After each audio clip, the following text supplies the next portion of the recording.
Master, welcome back again to our channel. Panibagong araw, panibagong kabanata na naman ang pagsumasamayin natin ngayong araw na ito. At kung bago ka sa ating channel, pag-click ang subscribe button and hit the notification bell para updated kayo sa ating mga susunod na videos. So mga Master, bago natin simulan ang ating kabanata ngayong araw na ito, huwag po sana natin skip yung ads mga Master, no, dahil malaking bagay na po yan sa ating munting channel. So simulan na natin kabanata ngayong araw na ito. Let's go! Kabanata 2871-2895. Kabanata 2871. Ang kanilang mga alagad ay pare-parehong may talino ngunit hindi pinalad na makamit ang probidensya. Ang swerte talaga ni James. Ito ay isang panahon ng katapusan ng mundo para sa sangkatauhan, ngunit lumalaban pa rin siya sa lahat ng pagkakataon. Tiyak na makakamit niya ang magagandang bagay sa hinaharap. Matapos malaman na tinulungan ni James si Brielle na makamtan ang probidensya, ipinahayag nila ang kanilang mga iniisip. Gayunpaman, wala pa rin sa kanila si James sa kabila ng hindi mabilang na mga kayamanan. Sa katunayan, ang mga powerhouse na ito ay nagbabalak na patayin si James at agawin ang kanyang mga kayamanan. Gayunpaman, alam ng mga powerhouse na ito mula sa universo na may malalakas na tao na nakatago sa Earth. Dahil si James ang pag-asa ng sangkatauhan, mapupukaw nila ang galit ng mga nakatagong powerhouse na ito kung gagawa sila ng aksyon laban kay James ng padalos-dalos. Walang sino man ang kayang tiisin ang galit ng makapangyarihang mga taong ito. Bumalik na tayo sa clan. Pagkatapos namin bumalik, kailangan mong pumunta sa pag-iisa. Pagkatapos, maaari kang bumalik para sa ika-4 na Providence. Okay lang na hindi mo naagaw ang Providence this time. Babalik tayo pagkatapos mag-practice ng husto. Inaliw ng mga nakatatanda ang kanilang mga alagad. Ang mga powerhouse ay hindi nagtagal sa Earth at bumalik sa kani-kanilang mga angkan kasama ang kanilang mga alagad. Kailangan nilang dumaan sa Demon Realm para makarating sa Earth. Gayunpaman, maaari nilang pilitin na buksan ang mga spatial passage sa Earth upang umalis kung sila ay sapat na malakas. Sa tuktok ng bundok sa Mount Bane, maraming tao ang natipon. Nangunguna si Thea, sinundan ni Quincy, Cynthia, Tiara, Thomas, Langston, Tyrese, the Omniscient Deity, at ilang iba pa. Lumitaw si James sa tuktok ng bundok. Si Thea ang unang sumugod, novel drama. Hinawakan niya ang kamay nito at nag-aalalang nagtanong, wala kang na-encounter na aksidente, di ba? Anong mga aksidente ang maaaring nangyari? Napangiti si James. Lumapit si Henry at nagtanong, ano ang nangyari sa mga guho ng Ancient Heavenly Court, James? Pwede mo bang sabihin sa amin ang tungkol dito? Sa sandaling iyon, lumitaw si Walgones. Tumingin siya kay James at nagtanong, paano nangyari? Nahanap mo ba ang 3,000 cultivation arts? Sinulyapan ni James si Walgones at naramdaman ang pagkabalisa sa kanyang mukha. Ang 3,000 sining sa paglilinang ay maliwanag na mahalaga kay Walgones. Tumango si James at sinabing, oo, nakuha ko ang 3,000 cultivation arts. Pagkatapos, ipinaliwanag ni James ang lahat ng nangyari sa loob ng guho ng Ancient Heavenly Court. Laking gulat ng lahat nang malaman na isinuko na ni James ang pangangalaga. Hindi nila maintindihan kung bakit ganoon ang desisyon ni James. Gayunpaman, hindi ipinaliwanag ni James ang kanyang mga aksyon. Hinayla ni Walgones si James sa tabi. Tumayo siya sa bangin sa bundok at tumingin sa malayo. Umihip ang hangin patungo sa kanya at ginulo ang mahaba niyang buhok. Mataimtim, sinabi niya, James, ang 3,000 sining sa paglilinang ay napakahalaga sa akin. Tumango si James at sinabing, alam ko, ngunit ito ay isang kayamanan na pinaghirapan kong makuha, at ito ay pag-aari ko na ngayon. Ang 3,000 sining sa paglilinang ay ang pinakadakilang supernatural na kapangyarihan sa panahon ng sinaunang langit na hukuman. Kung mauunawaan ko ito ay makakatulong ng husto sa aking lakas. Nang marinig ito, si Walgones ay may tame-time na ekspresyon. Alam niyang hindi siya bibigyan ni James ng 3,000 cultivation arts. Kaya, naisip niyang ipagpalit ang isa sa kanyang mga kayamanan para sa 3,000 sining sa paglilinang. Gayunpaman, ang kanyang mga bagay ay mas mababa kaysa sa 3,000 sining sa paglilinang. Huff, napabuntong hininga si Walgones. James, hindi ko hinihiling sa iyo na bigyan mo ako ng 3,000 cultivation arts. Ngunit, kapag umabot na ako sa isang tiyak na cultivation rank sa hinaharap, maaari mo bang ipahiram ito sa akin kahit papaano? Tumingin siya kay James na nagmamakaawa.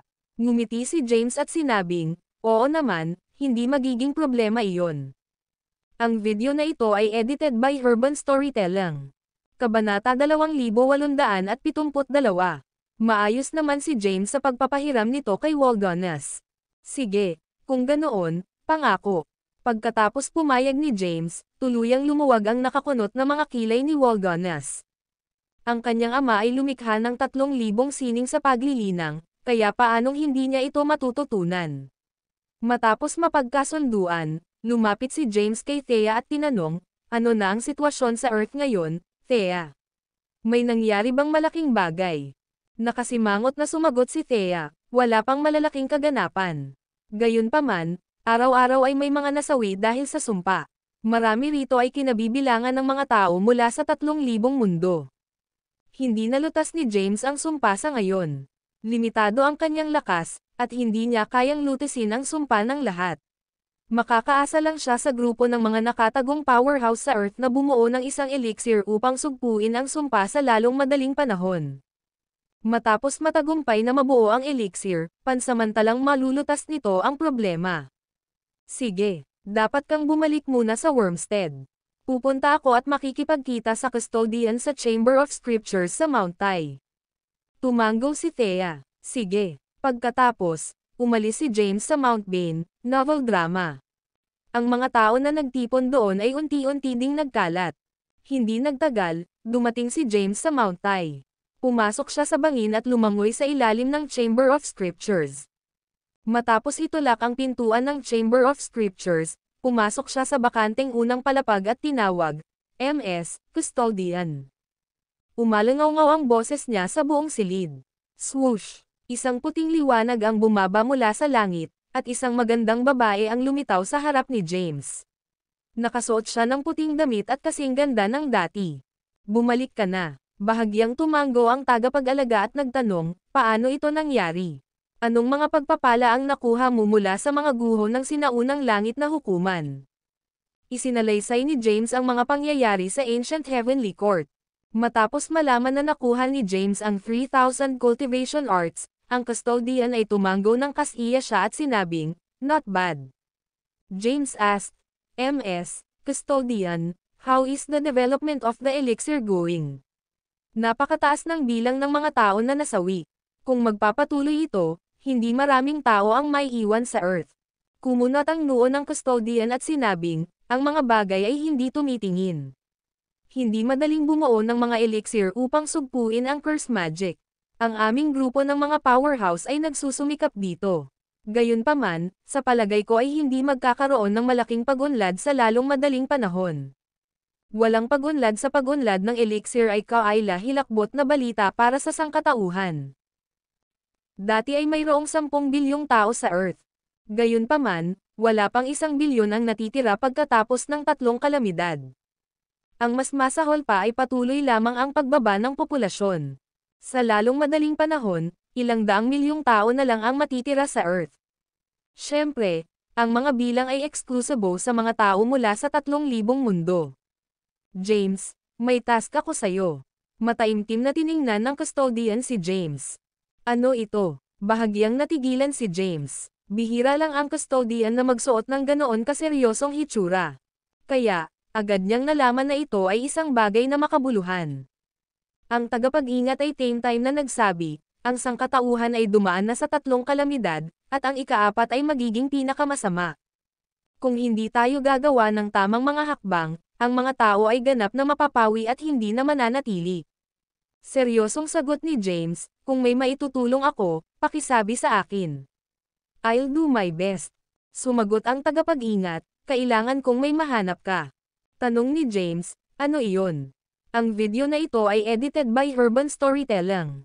Kabanata 2873. Sinabi ng tagapag-ingat, ang Ancestral God Rank Elixir. Bahagyang natarante si James. Ang Ancestral God Rank Elixir. Ano iyon? Ipinaliwanag ng custodian, nang sumapit ang ikatlong kalamidad ng daigdig, ang Panginoon ng Human Realm, si Xandros, ay umalis sa Demon Realm at bumalik sa Earth. Nakuha niya ang insight sa fourth calamity at nalaman niyang lilipulin nito ang sangkatauhan. Iisa lang ang paraan upang iligtas ang sangkatauhan, na kung saan ay iligtas ang sangkatauhan. Naguguluhan, nagtanong si James, cut to the chase, MS, custodian. Ano ba talaga itong Ancestral God Rank Elixir? Maaari bang magkaroon agad ang isang tao ng lakas ng isang Ancestral God matapos itong ubusin? Tumango ang custodian at sinabing, oo, tama iyan. Pagkatapos ubusin ang Ancestral God Rank Elixir, pansamantalang makukuha ng isang tao ang lakas ng isang individual sa Ancestral God Rank. Sa ngayon, sa pamamagitan lamang ng pag-abot sa Ancestral God Rank makakaligtas ang sangkatauhan sa fourth calamity. Gayunpaman, ayon sa kalkulasyon ni Xandros at ng iba pang mga powerhouse, ang Heaven's Adjudicators ay bababa sa Earth at gagawa ng aksyon laban sa mga tao. Ang lahat ng tao ay hahatulan ng mga tagahatol ng langit at papatayin sa ilalim ng Side of Judgment. Ang mga Ancestral God lang ang makakalaban sa Heaven's Adjudicators, ngunit walang anumang powerhouse sa Ancestral God rank sa kasalukuyang panahon. Sa makatuwid, ang tanging pag-asa natin ay mahanap ang Ancestral God rank elixir mula sa Primeval Age. Si James ay nakinig ng mabuti at nagtanong, saan ko mahahanap ang Ancestral God rank elixir? Ihahatid na kita kay Xandros para tanungin mo siya ng personal. Pagkatapos magsalita, inakay ng custodian si James palabas ng Chambers of Scriptures at patungo sa isang bitek sa langit. Matapos dumaan sa Lamat, lumitaw sila sa isang tiyak na kaharian sa loob ng 3,000 mundo. May mga matatayog na bundok at magagandang tanawin. Ang kaharian ay nagmula sa masaganang espiritual na enerhiya. Sa tuktok ng bundok ay isang open field. Maraming tao ang nakaupo sa open field, may matatanda at may mga bata. Ang mga taong ito ay nakaupo sa mga posisyong lotus sa isang bilog, at mayroong isang mahiwagang puwersa sa gitna. Sa sandaling lumitaw si James, naramdaman niya ang curse magic. Sa gitna ng grupo ay ang curse magic. Napatingin si James sa kanila at may malabong ideya sa mga pagkakakilanlan ng mga taong nakatipon doon. Malamang na sila ang nakatagong kapangyarihan ng sangkatauhan, malamang sa Grand Emperor rank. Dinala ng custodian si James sa kanila. Tumayo siya sa malapit at sinabing, Xandros. Sa sandaling iyon, tumayo ang isang nasa katanghaliang gulang na lalaki. Pinigilan niya ang kanyang lakas at naglakad. Tumingin siya sa tagapag-alaga at sinabing, nandito ka, Yara ka. Bahagyang tumango si Yara Kazinmor at sinabing, si James ay bumalik mula sa mga guho ng Ancient Heavenly Court. Dinala ko siya upang makita ka. Nang marinig ito, tumingin si Xandros kay James. Pinagmasdan din ni James si Xandros, ang Panginoon ng Human Realm. Naalala niya ang huling beses na nakilala niya si Xandros sa Demon Realm. Noon, kasing payat ng kalansay si Xandros, novel drama. Napakagwapo ni Xandros at kakaiba ang ugali. Mabuti. Tumingin si Xandros kay James at tumango bilang kasiyahan. Having accomplished so much in the Apocalypse Age, you'll be highly respected by humans in the future. Mapagpakumbaba na sagot ni James, you're flattering me, sir. Compared to you seniors, I'm nothing at all. Xandros waved his hand and said, all right. Enough of this useless chatter. I believe you have already learned some calamity the Ancestral God, upang malutas ang ikaapat na kalamidad. Tumango si James. Ma'am, ang video na ito ay edited by Urban Storytelling. Kabanata 2874. Sinabi na ng tagapag-ingat, si Yara Kazinmor, kay James na kung gusto niyang lutesin ang ikaapat na kalamidad ng mundo, kailangan niyang hanapin ang Ancestral God rank elixir. Gayunpaman, bahagyang hindi alam ni James ang mga detalye. Malungkot na sinabi ni Xandros, noong nakaraan, nahulaan ko ang mga detalye ng ikaapat na kalamidad kasama ang ilan sa iba pang kapangyarihan ng tao. Ang mga tagapaghatol ng langit na nawala sa loob ng ilang panahon ay muling lilito. Darating sila sa lupa dala ang Side of Judgment at isasagawa ang huling paghatol ng sangkatauhan. Kumunat ang noo ni James, at nagtanong, huling paghatol. Anong mga pagkakamali ang nagawa ng mga tao? Bakit kailangan nating hatulan? Novel drama. Sumagot si Xandros, napakahabang kwento, at magtatagal ako para ipaliwanag ang lahat. Ang kailangan mo lang malaman ay ang mga Heavens Adjudicators na ito ay napakalakas. Kahit na ang mga Grand Emperor ay walang pagkakataon laban sa kanila. Tanging ang mga Ancestral Gods lang ang may pagkakataon laban sa Heavens Adjudicators. Gayunpaman, lahat ng Ancestral Gods ay matagal nang namatay. Wala ng mga Ancestral Gods sa Ancient Heavenly Court Age, lalo pa sa ating kasalukuyang edad. Nakinig ng mabuti si James. Ipinagpatuloy ni Xandros, noong Primeval Age, nalaman na ng mga ninuno ng sangkatauhan na haharapin ng mga tao ang 4 na kalamidad. Kaya naman, nagsimula na silang gumawa ng mga kontrahakbang. Nagtipon sila at gumamit ng hindi mabilang na mga taon ng maingat na pagsisikap upang pinuhin ang pinakapambihirang elixir sa universo, ang Ancestral Gold Rank Elixir. Sa mga impormasyong ipinasa mula sa mga henerasyon, ang Ancestral God Rank Elixir ay ang pinagsamang pagsisikap ng ating mga ninuno, kabilang ang Ancestral Elixir Master, ang Ancestral Medicine Master, at ang Ancestral Needle Master. Bahagyang tumango si James at sinabing, "If there's anything you need me to do, please let me know. I'll do my best to complete it as long as it is within my ability." Tumango si Xandros at sinabing, "Ma'am, I have high hopes for you." Tanong ni James, saan ko mahahanap ang Ancestral God Rank Elixir? Magiliw na ikanaway ni Xandros ang kanyang kamay at sinabing, "Hindi na kailangang magmadali. Hayaan mong ipaliwanag ko muna sa iyo ang lahat." Natahimik si James at nakinig kay Xandro. Ipinaliwanag ni Xandros, ang elixir ng Ancestral God Rank ay isang pambihirang pag-iral at ito ang huling pag-asa ng sangkatauhan. Pino ng ating mga ninuno ang Ancestral God Rank Elixir at nag-aalalang mawawala ito sa oras. Kaya naman, gumawa sila ng maingat na paghahanda. Sa Primeval Age, mayroong isang mundo na tinatawag na Boundless Realm. At sa loob ng Boundless Realm na ito ay isang sekta na tinatawag na Elixir Pavilion. Ang Ancestral God Rank Elixir ay nakaimbak sa loob ng Elixir Pavilion. Upang maiwasan ang pagkalat ng balita tungkol sa elixir at maakit ang atensyon ng ibang lahi, nagsanib puwersa ang mga Ancestral Gods para aisil ang Boundless Realm. Nang marinig ito, naisip ni James si Galileo. Si Galileo ay tinatakan din. Tumingin si James kay Xandros at nagtanong, "So?" Nagpatuloy si Xandros, "Ang susi sa pagpasok sa Boundless Realm ay ang iyong Crucifer at Exalter, na nasa pag-aari ng iyong asawa. Ang Crucifer at Exalter ay naiwan ng Ancestral Needle Master. Ang Crucifer at Exalter ay tinatawag ding Needle of Yang at Needle of Yin ayon sa pagkakabanggit. Maaaring buksan ng fusing Yin at Yang ang daanan at bigyan ka ng pagpasok sa Boundless Realm. Gayunpaman, ito ay matagal na. Kung ang Ancestral God Rank Elixir ay mayroon pa ring isang bagay na kailangan mong imbestigahan." Nang marinig ito, naunawaan ni James ang intensyon ni Xandros. Gusto ni Xandros na pumunta siya sa Boundless Realm, hanapin ang Elixir Pavilion, at ibalik ang Ancestral God Rank Elixir, na ipinasa mula sa Primeval Age. "Huwag kang mag-alala, sir. Gagawin ko ang lahat para mahanap ang Ancestral God Rank Elixir at maibalik iyon." Itinama siya ni Xandros, "Hindi sapat ang paggawa ng iyong makakaya. Kailangan mong ibalik ito. Pagkatapos ubusin ang elixir ng Ancestral God Rank, pansamantalang magkakaroon ka ng lakas ng isang Ancestral God. Ito ay magiging mahalaga sa pakikitungo sa mga adjudicators ng langit. Ito ay isang napakahalagang bagay, James.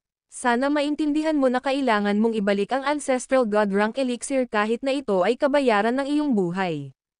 Seryoso ang ekspresyon ni Xandros. Seeing his serious look, James nodded solemnly and vowed, "Ibabalik ko talaga." Ang video na ito ay edited by Urban Storytelling. Kabanata 2875. Huff. Huminga ng malalim si Xandros at sinabing, "Siguro iniisip mo kung bakit hindi ako pupunta sa sarili ko kundi pinapapunta ka, di ba?" Talagang may pagdududa si James sa kanyang puso. Nang marinig ito ni Xandros, tumingin sa kanya si James at nagtanong, "Oo, bakit?" Paliwanag ni Xandros, "Everything has been destined long ago. You're the most suitable person." Matagal nang nakatadhana, bahagyang natigilan si James. Kinawayan ni Xandros ang kanyang kamay at sinabing, hindi mo na kailangang magtanong ng maraming tanong. Bumalik ka muna. Darating si Yaraka para sa iyo kapag oras na, at maaari kang magtungo sa Boundless Realm kasama si Thea. Sige, tumango si James. Magiliw na ikan-away ni Xandros ang kanyang kamay at sinabing, "Okay, you can go for now, Yaraka, ibalik mo siya." Tumango si Yaraka. Kaagad pagkatapos, inakay ni Yaraka si James palabas ng hindi kilalang kaharian, at tumawid sila sa basag na selyo. Hindi nagtagal, bumalik sila sa Earth. Magkatabing naglakad sina James at Yaraka sa Mount Tai. Ngumiti siya at sinabing, "MS.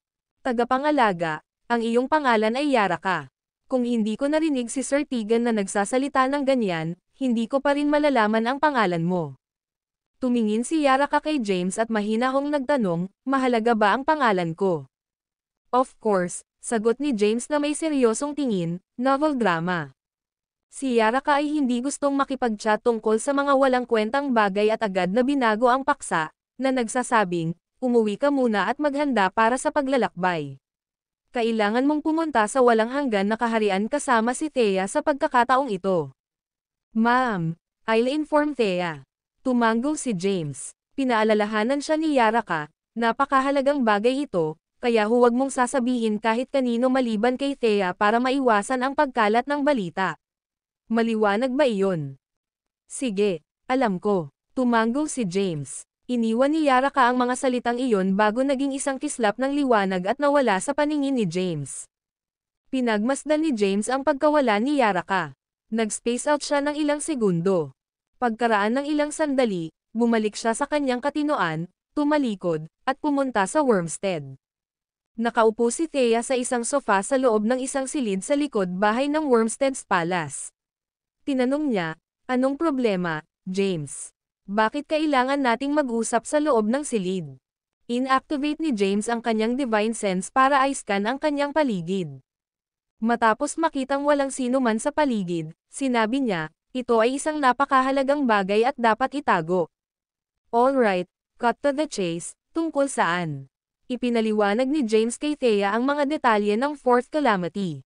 Mga tagahatol ng langit. Nagulat na tumayo si Thea mula sa sofa at nag-aalalang nagtanong, "Di may kinalaman ba ito kay Winnie?" Umiling si James at sinabing, "Hindi ko rin alam, pero hindi ito dapat nauugnay sa kanya. Bagamat may side of judgment siya sa katawan, hindi pa siya Heaven's Adjudicator. At saka, malamang na mangyari ang Fourth Calamity sa mga susunod na taon. Imposibleng maging Heaven's Adjudicator siya noon." Nang marinig ito, nakahinga ng maluwag si Thea. Ang video na ito ay edited by Urban Storytelling. Kabanata 2876.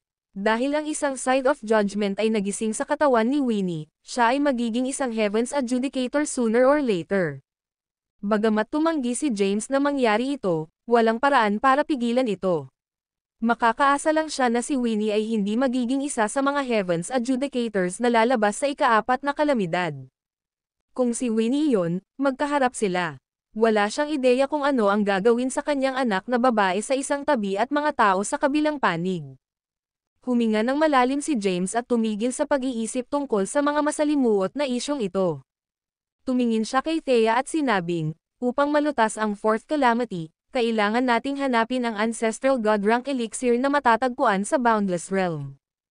Hiniling sa amin ng grupo ng mga nakatagong powerhouse na pumunta sa Boundless Realm para hanapin ang Ancestral God Rank Elixir at ibalik ito sa Earth.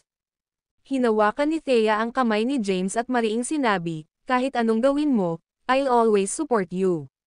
As long as you're willing to have me, I'll follow you anywhere." Novel drama. Tumango si James at sinabing, "Ma'am, I don't know when we can go, but you should spend more time with your family this time." Tumango si Thea. Pagkatapos, umalis siya sa Wormstead at nagtungo sa Kensington upang gumugol ng oras sa mga kalahan. Ginamit din niya ang pagkakataong gabayan ang paglilinang ng nakababatang henerasyon. Samantala, walang magawa si James, kaya nanatili siya sa Rimstead.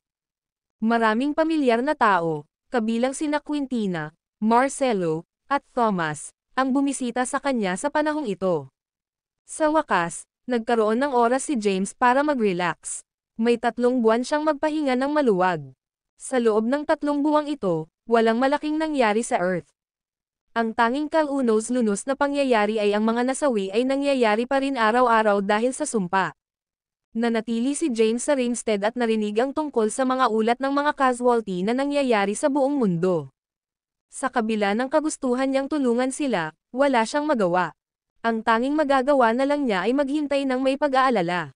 Pagkalipas ng 3 buwan, umupo si James sa isang malaking bato sa isang lotus na posisyon sa likod bahay ng Imperial Palace ng Rimstead at ginamit ang Imperial Jade Seal upang sugpuin ang sumpa sa kanyang katawan.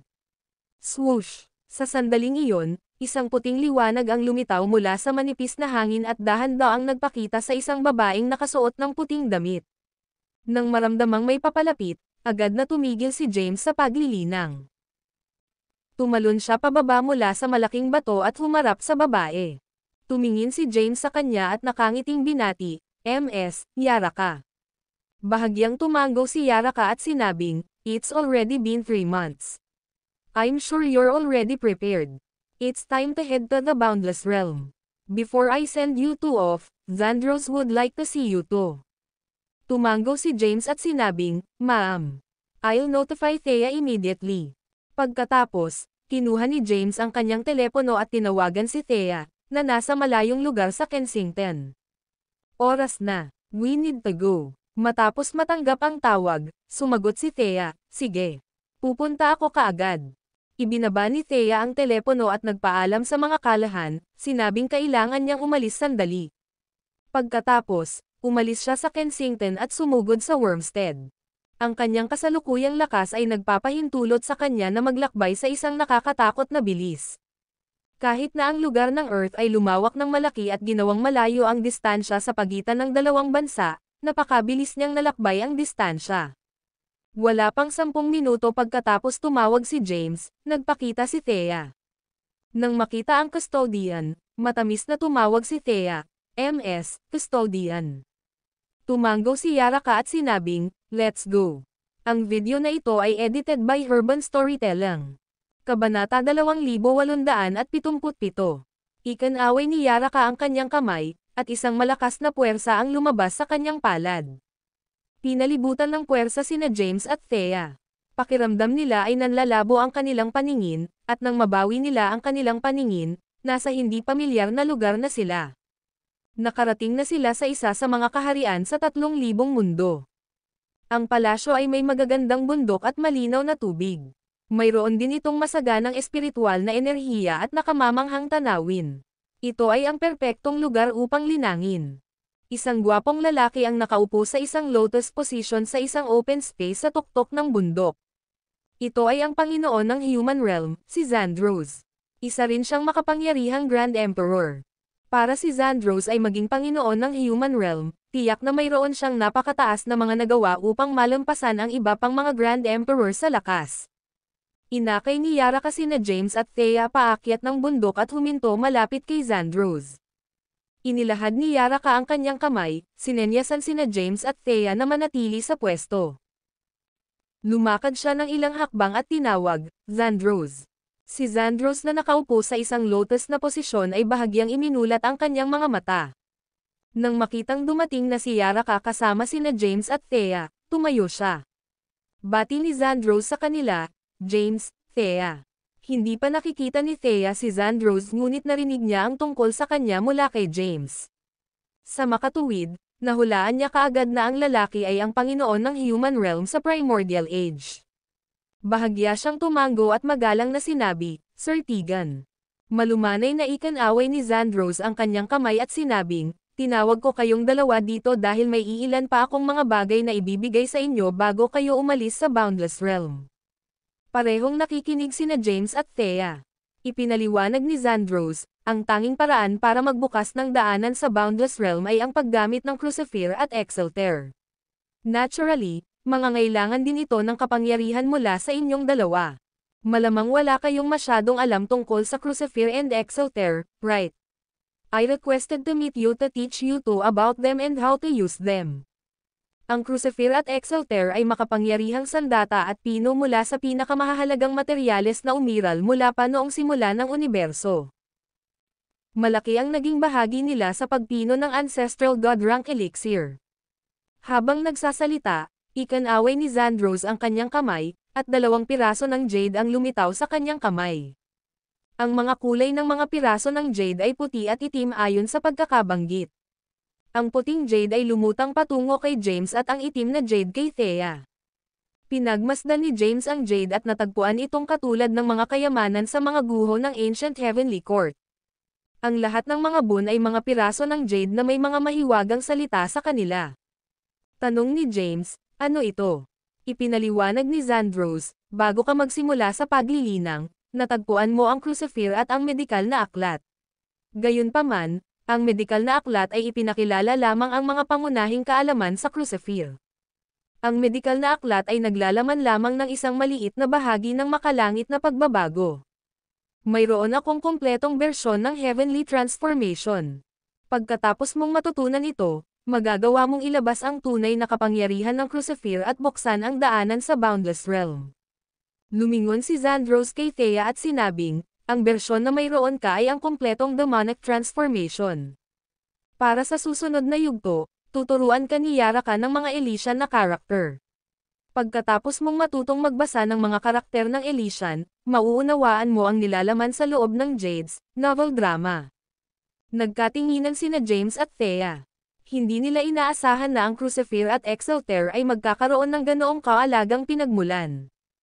Hindi kaya inayos ni Xandros na makuha nila ang Crucifer at Exalter. Ito ay lubos na posible. Dahil si Xandros ay isang Grand Emperor, madali para sa kanya na ihanda ang lahat ng maaga. Ang video na ito ay edited by Urban Storytelling. Kabanata 2878. Matapos maipaliwanag ni Xandros sa kanila ang mga bagay-bagay, nawala siya sa bundok. Casual na ikinaway ni Yaraka ang kanyang kamay at naglatag ng time formation. She looked at James and Thea, saying, I'll teach you how to read Elysian characters. Under normal circumstances, it's impossible to teach Elysian characters. One will have to gradually comprehend it alone. Ang mga karakter ng Elysian ay isang napaka-misteryosong pag-iral. Karamihan sa mga kilalang supernatural powers ay naitala kasama ang mga karakter na Elysian. Kadalasan, hindi maituturo ang mga karakter ng Elysian. Kailangang maabot ng isa ang isang tiyak na antas ng paglilinang at maunawaan ito sa sariling karunungan.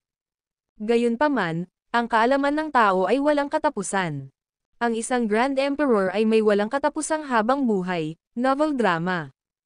Kaya, partikular nilang sinaliksik ang mga karakter ng Elysian sa kanilang mahabang taon. Tuwang-tuwa si James matapos marinig na tuturuan sila ni Yaraka ng mga karakter na Elysian. Tumayo si Yaraka sa harap nina James at Thea at nagsimula ng lesson. Ang mga karakter ng Elysian ay napaka-misteryoso. Ang bawat karakter ay may iba't ibang kahulugan at maaaring maunawaan ng iba't ibang mga nilalang. Iilan lamang ang mga karakter na may mga nakapirming kahulugan. Parehong nakikinig sina James at Thea. Tinuruan sila ni Yaraka ng mga karakter na Elysian ng maingat upang maunawaan nila ang mga piraso ng jade na ibinigay sa kanila ni Xandros. Lumipas ang 800 taon sa isang kisap mata. Si James at Thea ay nanatili sa time formation sa loob ng 800 taon.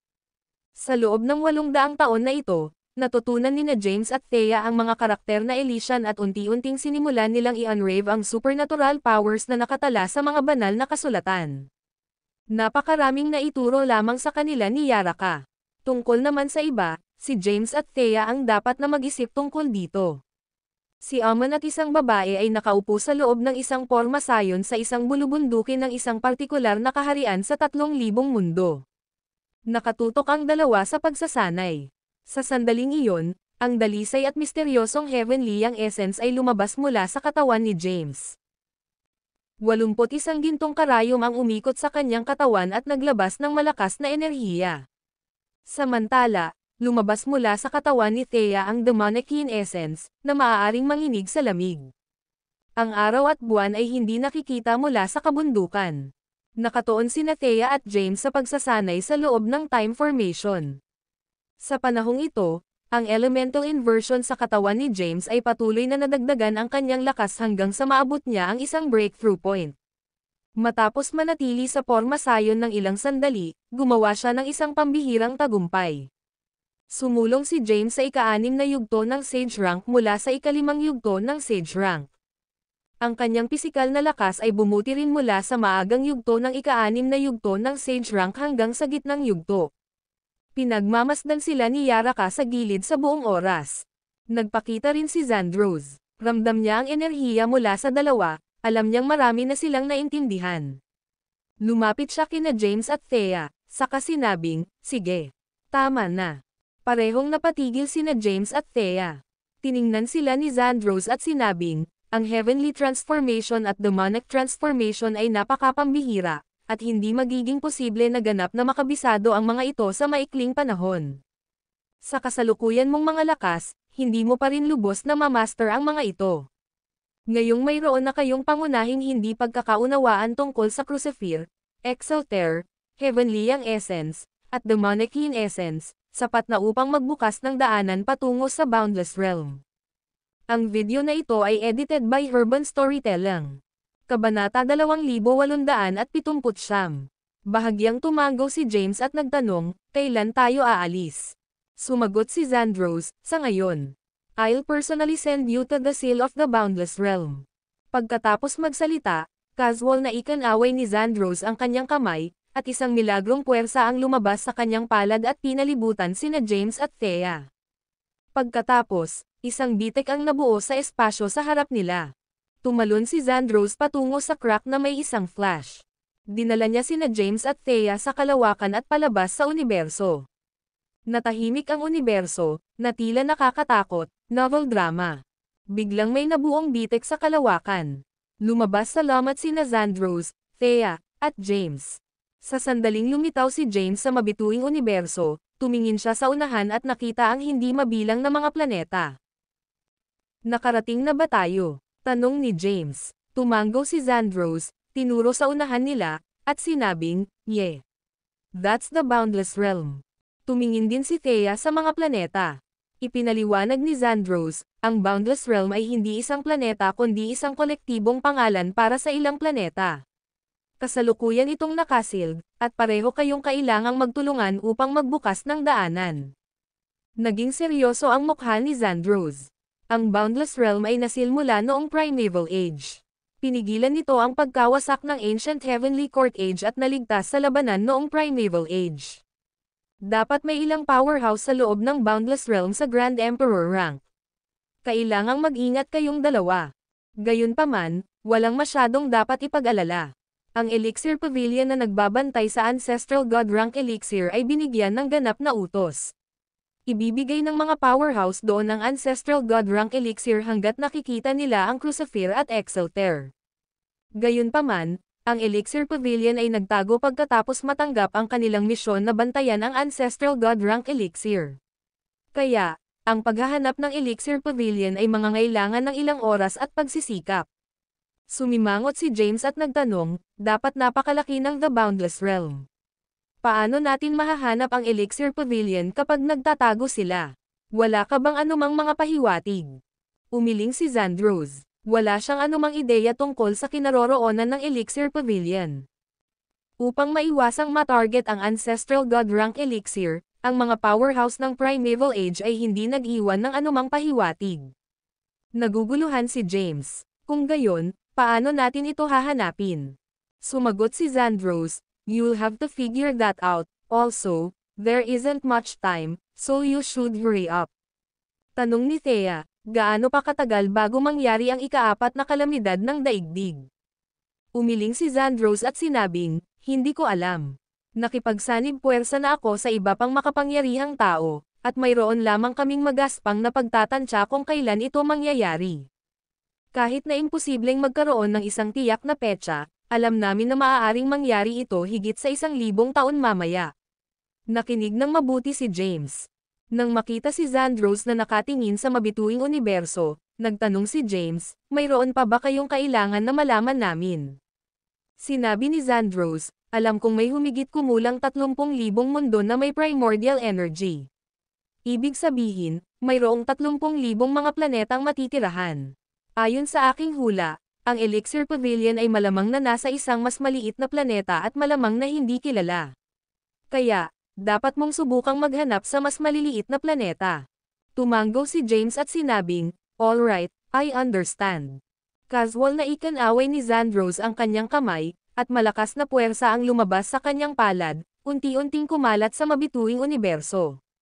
Sa sandaling iyon, ang puwersa ay nakipag-ugnayan sa isang hadlang. Ang di nakikitang mga alon ay lumitaw sa malawak at mabituing kalangitan. Kaagad pagkatapos, lumitaw ang isang hadlang na binubuo ng mga mahiwagang inscription. Ito ay misteryoso at kakaiba. Ang video na ito ay edited by Urban Storytelling. Kabanata 2880. Tumingin si Xandros sa hadlang at nagpaliwanag, iyan ang selyo. Itinayo ito ng mga ancestral gods sa nakaraan. Kahit na ang isang Grand Emperor ay hindi makakalagpas sa selyo at umalis. Kaya naman, imposibleng ito ay nasa kahit saan maliban sa Boundless Realm. Nang marinig ito, nagtanong si James, magnanakaw ba ang mga disipulo ng Elixir Pavilion at ubusin ang Ancestral God rank Elixir para pansamantalang makakuha ng lakas ng isang Ancestral God at umalis sa Boundless Realm? Umiling si Xandros at sinabing, imposible iyon.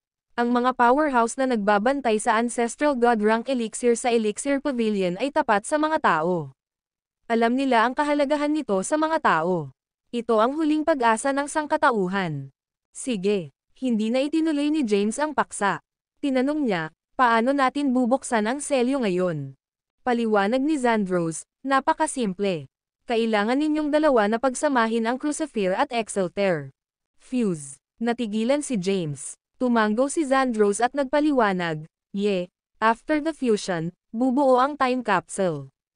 A time capsule. Ano yun? Tanong ni Faye.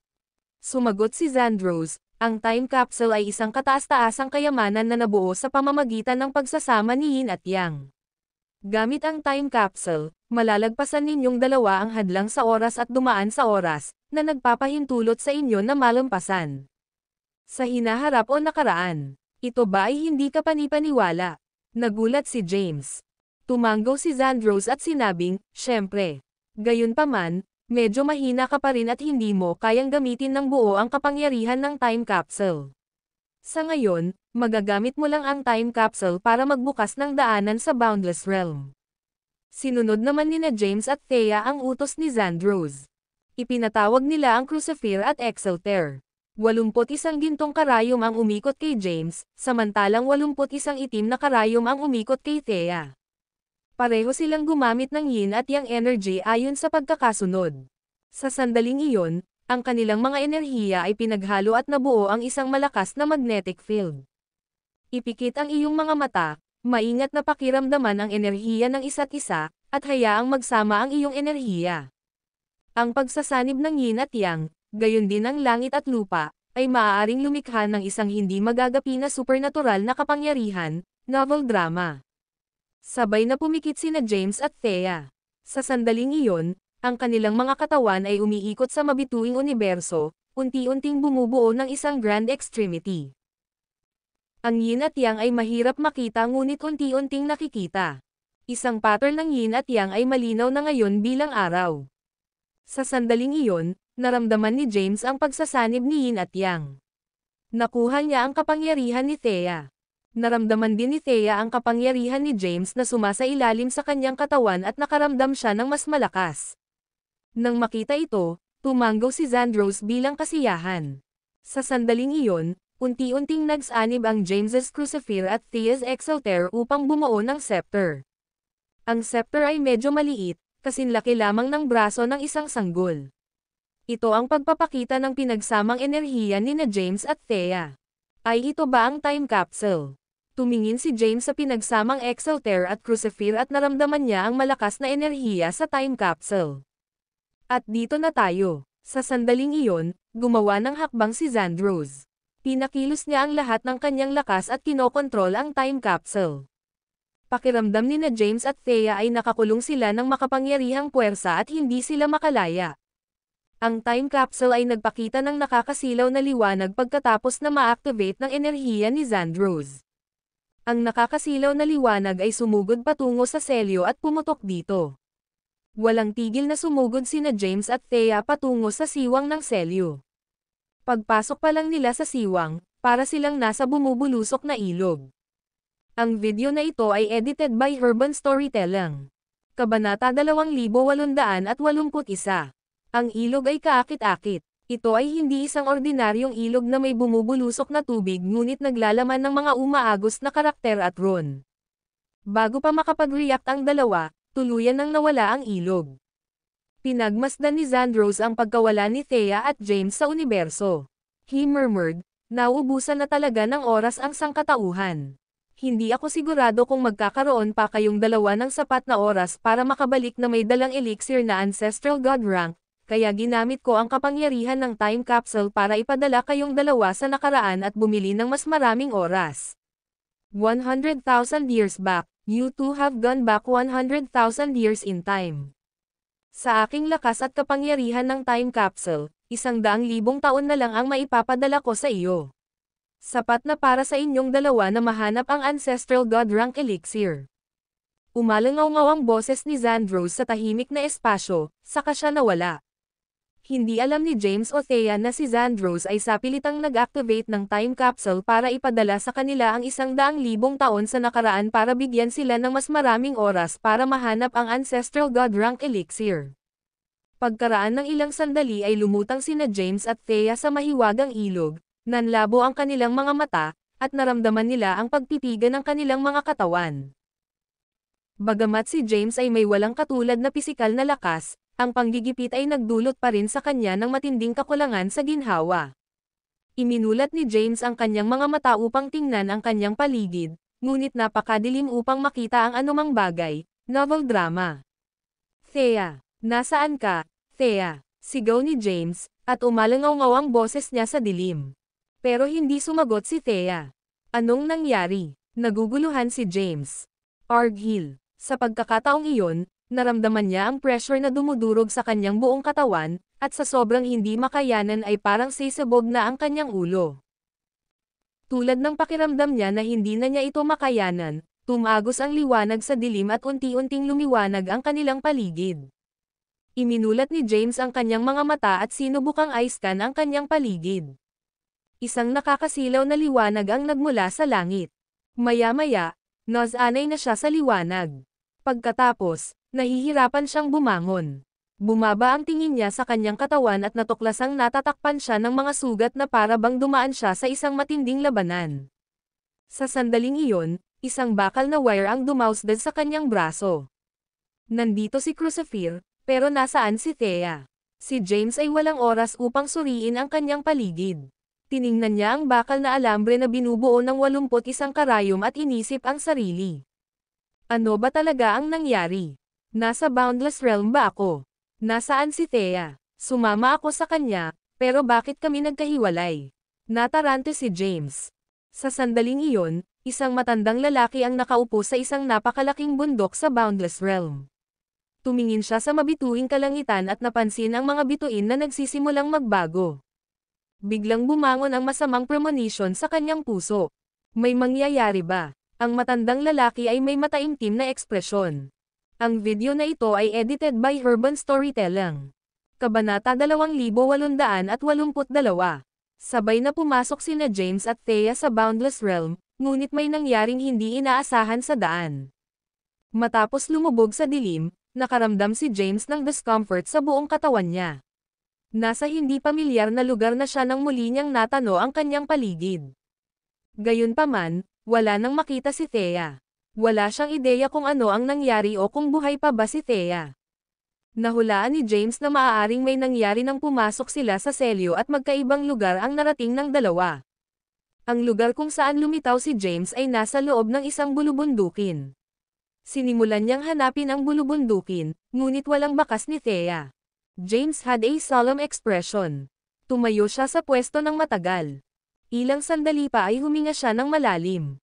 Alam niyang magiging maayos si Thea. Dumating na rin siguro si Thea sa Boundless Realm, pero aksidente siguro ang nangyari habang dumadaan sila sa seal. Kaya naman, lumitaw silang dalawa sa magkaibang lugar. Inilagay ni James ang kanyang mga alalahanin sa likod niya pansamantala. Ang layunin niya ay mahanap ang Ancestral God Rank Elixir. Dahil mayroon siyang apurahang gawain, binalak ni James na mabilis na umalis sa bulubundukin at maghanap ng lungsod na tinitirhan ng mga tao upang malaman ang kanyang kasalukuyang lokasyon. Mabilis na nagsimulang maglakbay si James sa kabundukan. Malawak ang bulubundukin, at inabot siya ng 3 araw bago siya tuluyang makalabas sa rehiyon. Masasabi ni James mula sa lugar ng bulubundukin na nakarating siya sa isang medyo malaking planeta. Sa kanyang kasalukuyang lakas, nalalakbay ni James ang buong Earth sa napakaikling panahon. Ang bulubundukin lamang ay mas malaki kaysa sa Earth. Ang Earth ay isa sa 7 realms at may malalawak na lupain. Gayunpaman, ang karamihan sa lugar ay natatakpan pa rin. Pagkatapos umalis sa bulubundukin, nakita ni James ang isang maliit na lungsod sa unahan niya. Ang lungsod ay medyo maliit at mukhang napakasimple. Ang tarangkahan ng lungsod ay 12 metro lamang ang taas. Ang ilang mga armadong gwardya ay nakatayo sa pader ng lungsod, at kakaunti lamang ang naglalakad sa pintuan ng lungsod. Lumapit si James at hindi nagtagal ay lumitaw sa gate ng lungsod. Itinaas niya ang kanyang ulo at nakita ang mga salita na nakaukit sa pader ng lungsod. Sa pagkakataong ito, nakilala ni James ang mga salita sa isang sulyap. Inferno City. Matapos tukuyin ang mga salita sa pader ng lungsod, bahagyang natigilan si James. Bigla siyang natauhan. James murmured, siguradong magandang intindihin ang mga karakter ng Elysian. Madali kong naiintindihan ang kahulugan ng mga salitang ito. Hindi niya ito inisip at humakbang patungo sa lungsod. Sa Inferno City's gates, isang nasa katanghaliang gulang na lalaki na nakasuot ng puting damit ang naglakad patungo sa gate ng lungsod. Nahihilo. Sa sandaling iyon, isang kabayo ang sumugod palabas ng lungsod. Nakasakay sa kabayo ang isang binata sa paligid ng 20s. Ang kabayo ay mabilis na tumakbo palabas ng lungsod, at ang mga naglalakad sa kalye ay nagmamadaling umalis sa daan. Ang kabayo ay mabilis na tumatakbo, at ang alikabok ay gamulong sa kalangitan. Nang papasok na si James sa lungsod, sinugod siya ng kabayo. Sumigaw ang binata, tumabi ka. Hindi gumagalaw si James sa pwesto. Akmang sasampalin na siya ng kabayo, pamitik siya sa gilid at umiwas. Nataman sana siya ng kabayo kung hindi dahil sa sobrang lakas na nagbibigay sa kanya ng kakayahang umiwas sa oras. Ang kabayo ay hindi nagpakita ng mga senyales ng paghinto sa kabila ng halos makasagasa sa isang tao. Kung ibang tao, siguradong nasugatan sila. Lumingon si James at pinagmasdan ang tumatakbong kabayo at ang binata. Bahagyang nagsalubong ang kanyang mga kilay. Bagamat gusto niyang turuan ng leksyon ang binata, nagpasya siyang hayaan na lang ito pagkatapos ng sandaling pag-isipan ito. Dahil kara-rating lang niya sa Boundless Realm, wala siyang ideya kung nasaan siya at kung gaano kalakas ang mga tao sa planetang ito. Kaya, ito ay pinakamahusay na hindi maging sanhi ng gulo. Matapos magpasya na mas mabuting huwag nang magdulot ng gulo, inilagay ni James ang aksidente sa likod niya. Ang video na ito ay edited by Urban Storytelling. Kabanata 2883. Tumalikod si James at naglakad patungo sa lungsod. Magpagal. Sa kanyang likuran, umalangaw-ngaw ang tunog ng tumatakbong kabayo. Lumingon naman si James. Ang lalaking nakasakay sa kabayo ay bumalik at huminto sa tabi ni James. Dahil napakabilis niyang sumakay, dumami ang alikabok sa kalangitan. Gayunpaman, isang malabong halo ang lumitaw sa paligid ng katawan ni James, na humaharang sa alikabok. May death wish ka ba? Ang lalaking nakasakay sa kabayo ay humawak sa isang latigo. Pinandilatan niya si James at galit na sinabi, hindi mo ba nakitang dumaan ako? How dare you not give way to me? Itinaas ng lalaki ang kanyang leather whip at inihampas ito kay James. Tumingin si James sa kanya at pinag-aralan ang lakas ng lalaki.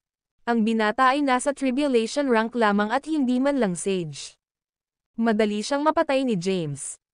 Bago pa tumama ang latigo kay James, bahagyang itinaas niya ang kamay at hinayla ito, novel drama. Hinayla ang lalaki mula sa kabayo. Bumagsak ang lalaki sa lupa. Bagamat hindi gaanong tao ang dumadaan sa tarangkahan ng lungsod, medyo marami ang nakapansin sa eksena.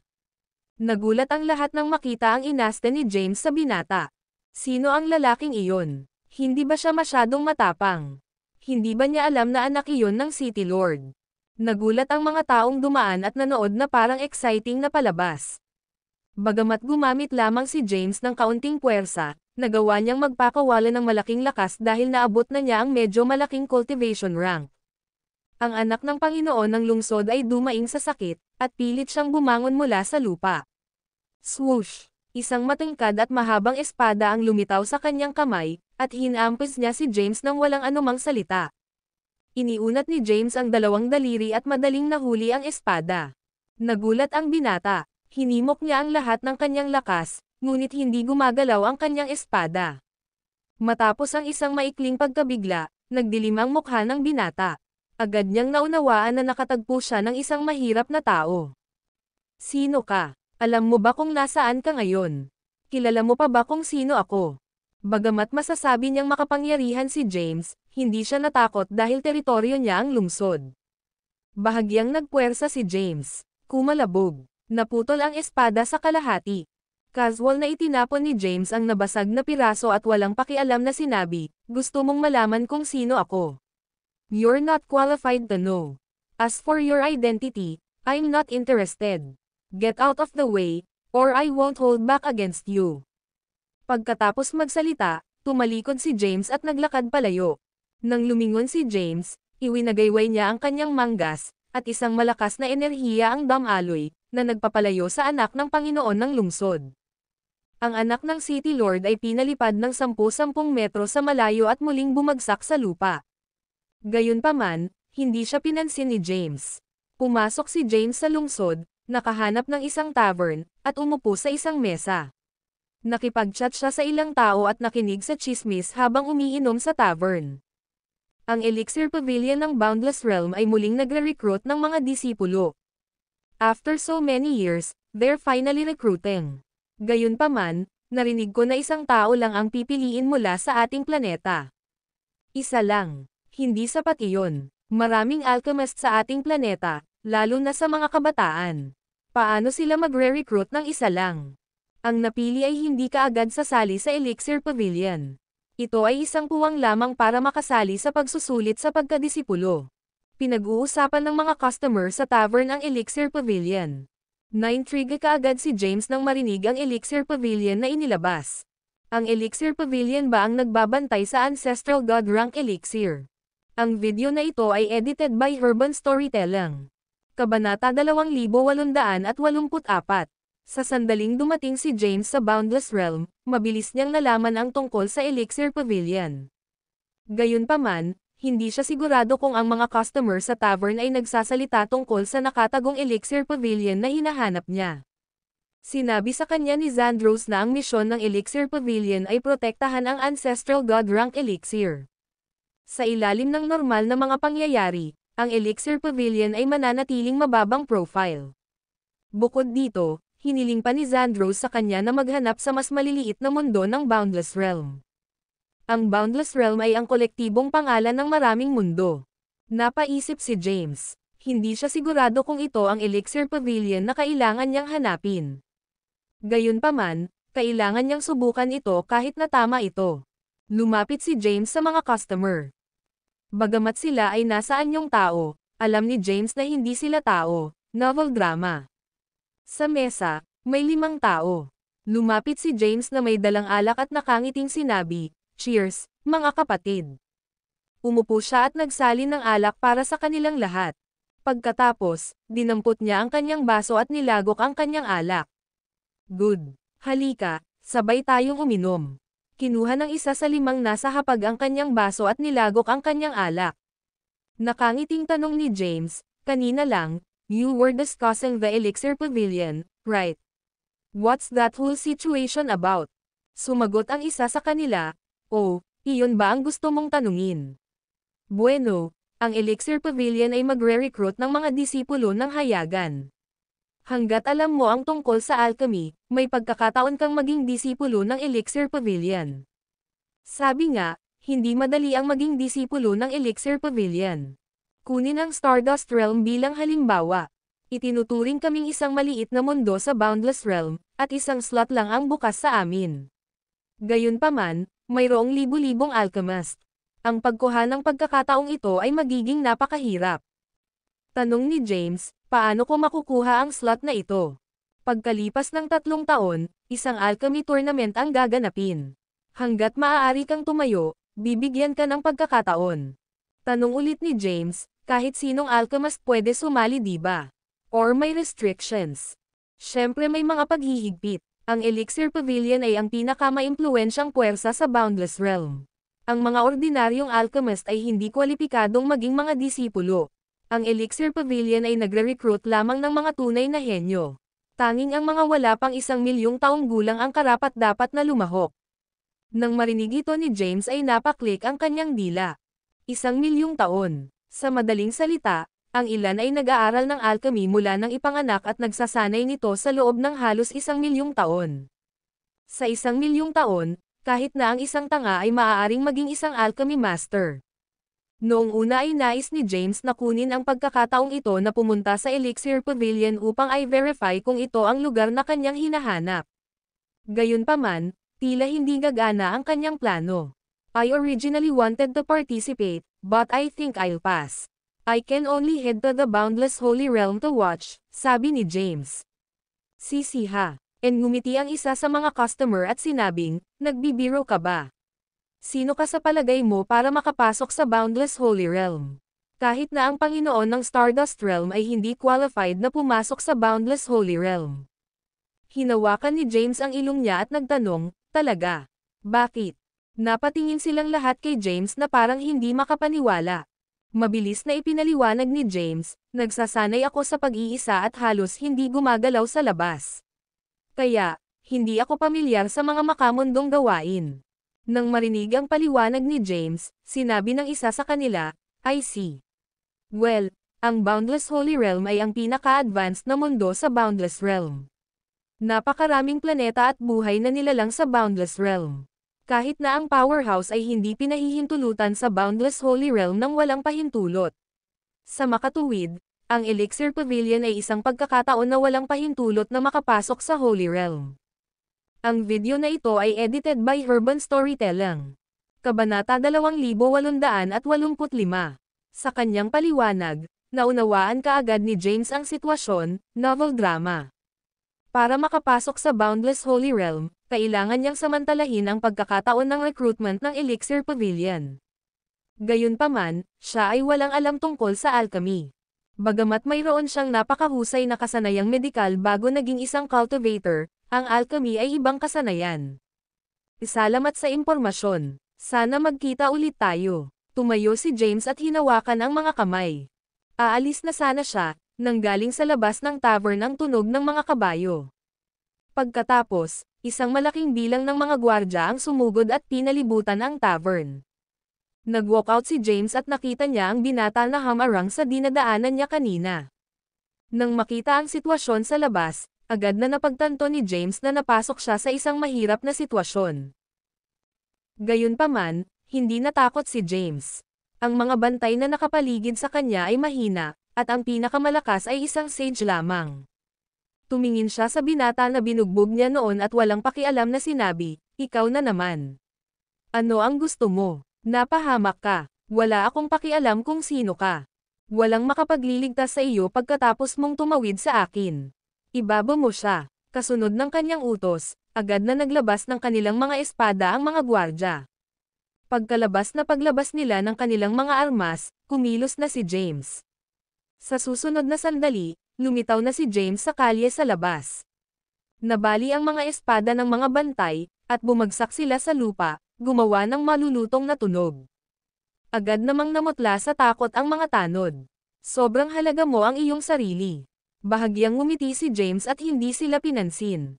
Habang nasa likod niya ang mga kamay niya, naglakad siya palayo. Umalis si James sa Inferno City at pumasok sa isang primeval forest. Nang marating niya ang tuktok ng bundok, naupo siya sa isang malaking bato at tulala siyang nakatingin sa mga bundok sa unahan. Kailangan niyang lumahok sa alchemy tournament at manalo para magkaroon ng pagkakataong makapasok sa Boundless Holy Realm. Iyon lang ang pagkakataon niya. Gayunpaman, walang alam si James tungkol sa alchemy. Naging balisa si James. Ano ang dapat kong gawin? Buti sana kung nandito si Thea para tulungan akong makahanap ng solusyon. Marahang hinawakan ni James ang kanyang mga templo. Pagkaraan ng ilang sandali, nakipag-ugnayan siya kay Nova sa loob ng Celestial Abode, nagtanong, Nova, may alam ka ba tungkol sa alchemy? Maaari mo ba akong gawing alchemist sa loob ng 3 taon? Pagkatapos magsalita, pumasok si James sa Celestial Abode. Tumayo si Nova sa likod bahay ng City Lord's Mansion at may problemang sinabi, hindi magiging mahirap na maging alchemist sa loob ng 3 taon, ngunit magiging mahirap maging master ng alchemist. Ang alchemy ay katulad ng paglilinang at nangangailangan ng oras at karanasan. Walang sino man ang maaaring maging isang natatanging alchemist sa napakaikling panahon. Kung ganoon, ano pa ang magagawa ko? Walang magawang sinabi ni James, wala na akong masyadong oras. Napaisip sandali si Novas at sinabing, maaari tayong pumasok sa time formation at subukang magsanay. Si Emperor Jabari ay isa ring alchemist at nagpasa ng maraming kasanayan sa alchemy. At saka, mayroon kang crucifer at ang heavenly art. Kung tama ang pagkakaalala ko, ang heavenly art ay dapat may mga talaan ng napakahusay na mga kasanayan sa alchemy. Si James ay walang alam tungkol dito. Bagamat nakuha na niya ang heavenly art, napanood lang niya ang isang bahagi nito at natutunang pagsamahin ang crucifer at exalter. Hindi na niya pinagdaanan ang iba dahil limitado ang oras. Ang video na ito ay edited by Urban Storytelling. Kabanata 2886. Maraming supernatural powers at secret arts ang naipasa mula sa Primeval Age at Primordial Age. Bagamat walang nakakakuha ng mga ito, ang ilang mga powerhouse ay may kakayahang maunawaan ang mga record. Dahil matagal nang sumunod si Nova kay Emperor Jabari, marami siyang natutunan. Dinala ni Nova si James sa time chamber. Dahil may 3 taon si James, mayroon siyang sapat na oras kung magsasanay siya sa loob ng time chamber.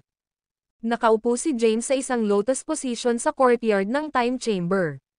Boom! Ang isang buong bangkos ng mga bagay ay nahulog sa lupa. Tumingin si James at nakita niya ang isang bundok ng mga libro. Tinanong niya, para saan ang mga ito, Nova? Paliwanag ni Nova, ito ang ilang librong nakita ko sa library. Lahat sila ay may kaugnayan sa alchemy. Isinulat ni Emperador Jabari ang ilan, at nakuha niya ang ilan sa iba pang mga alchemist. Napakarami nila. Natigilan si James. Gaano katagal kaya niyang tapusin ang lahat ng librong ito?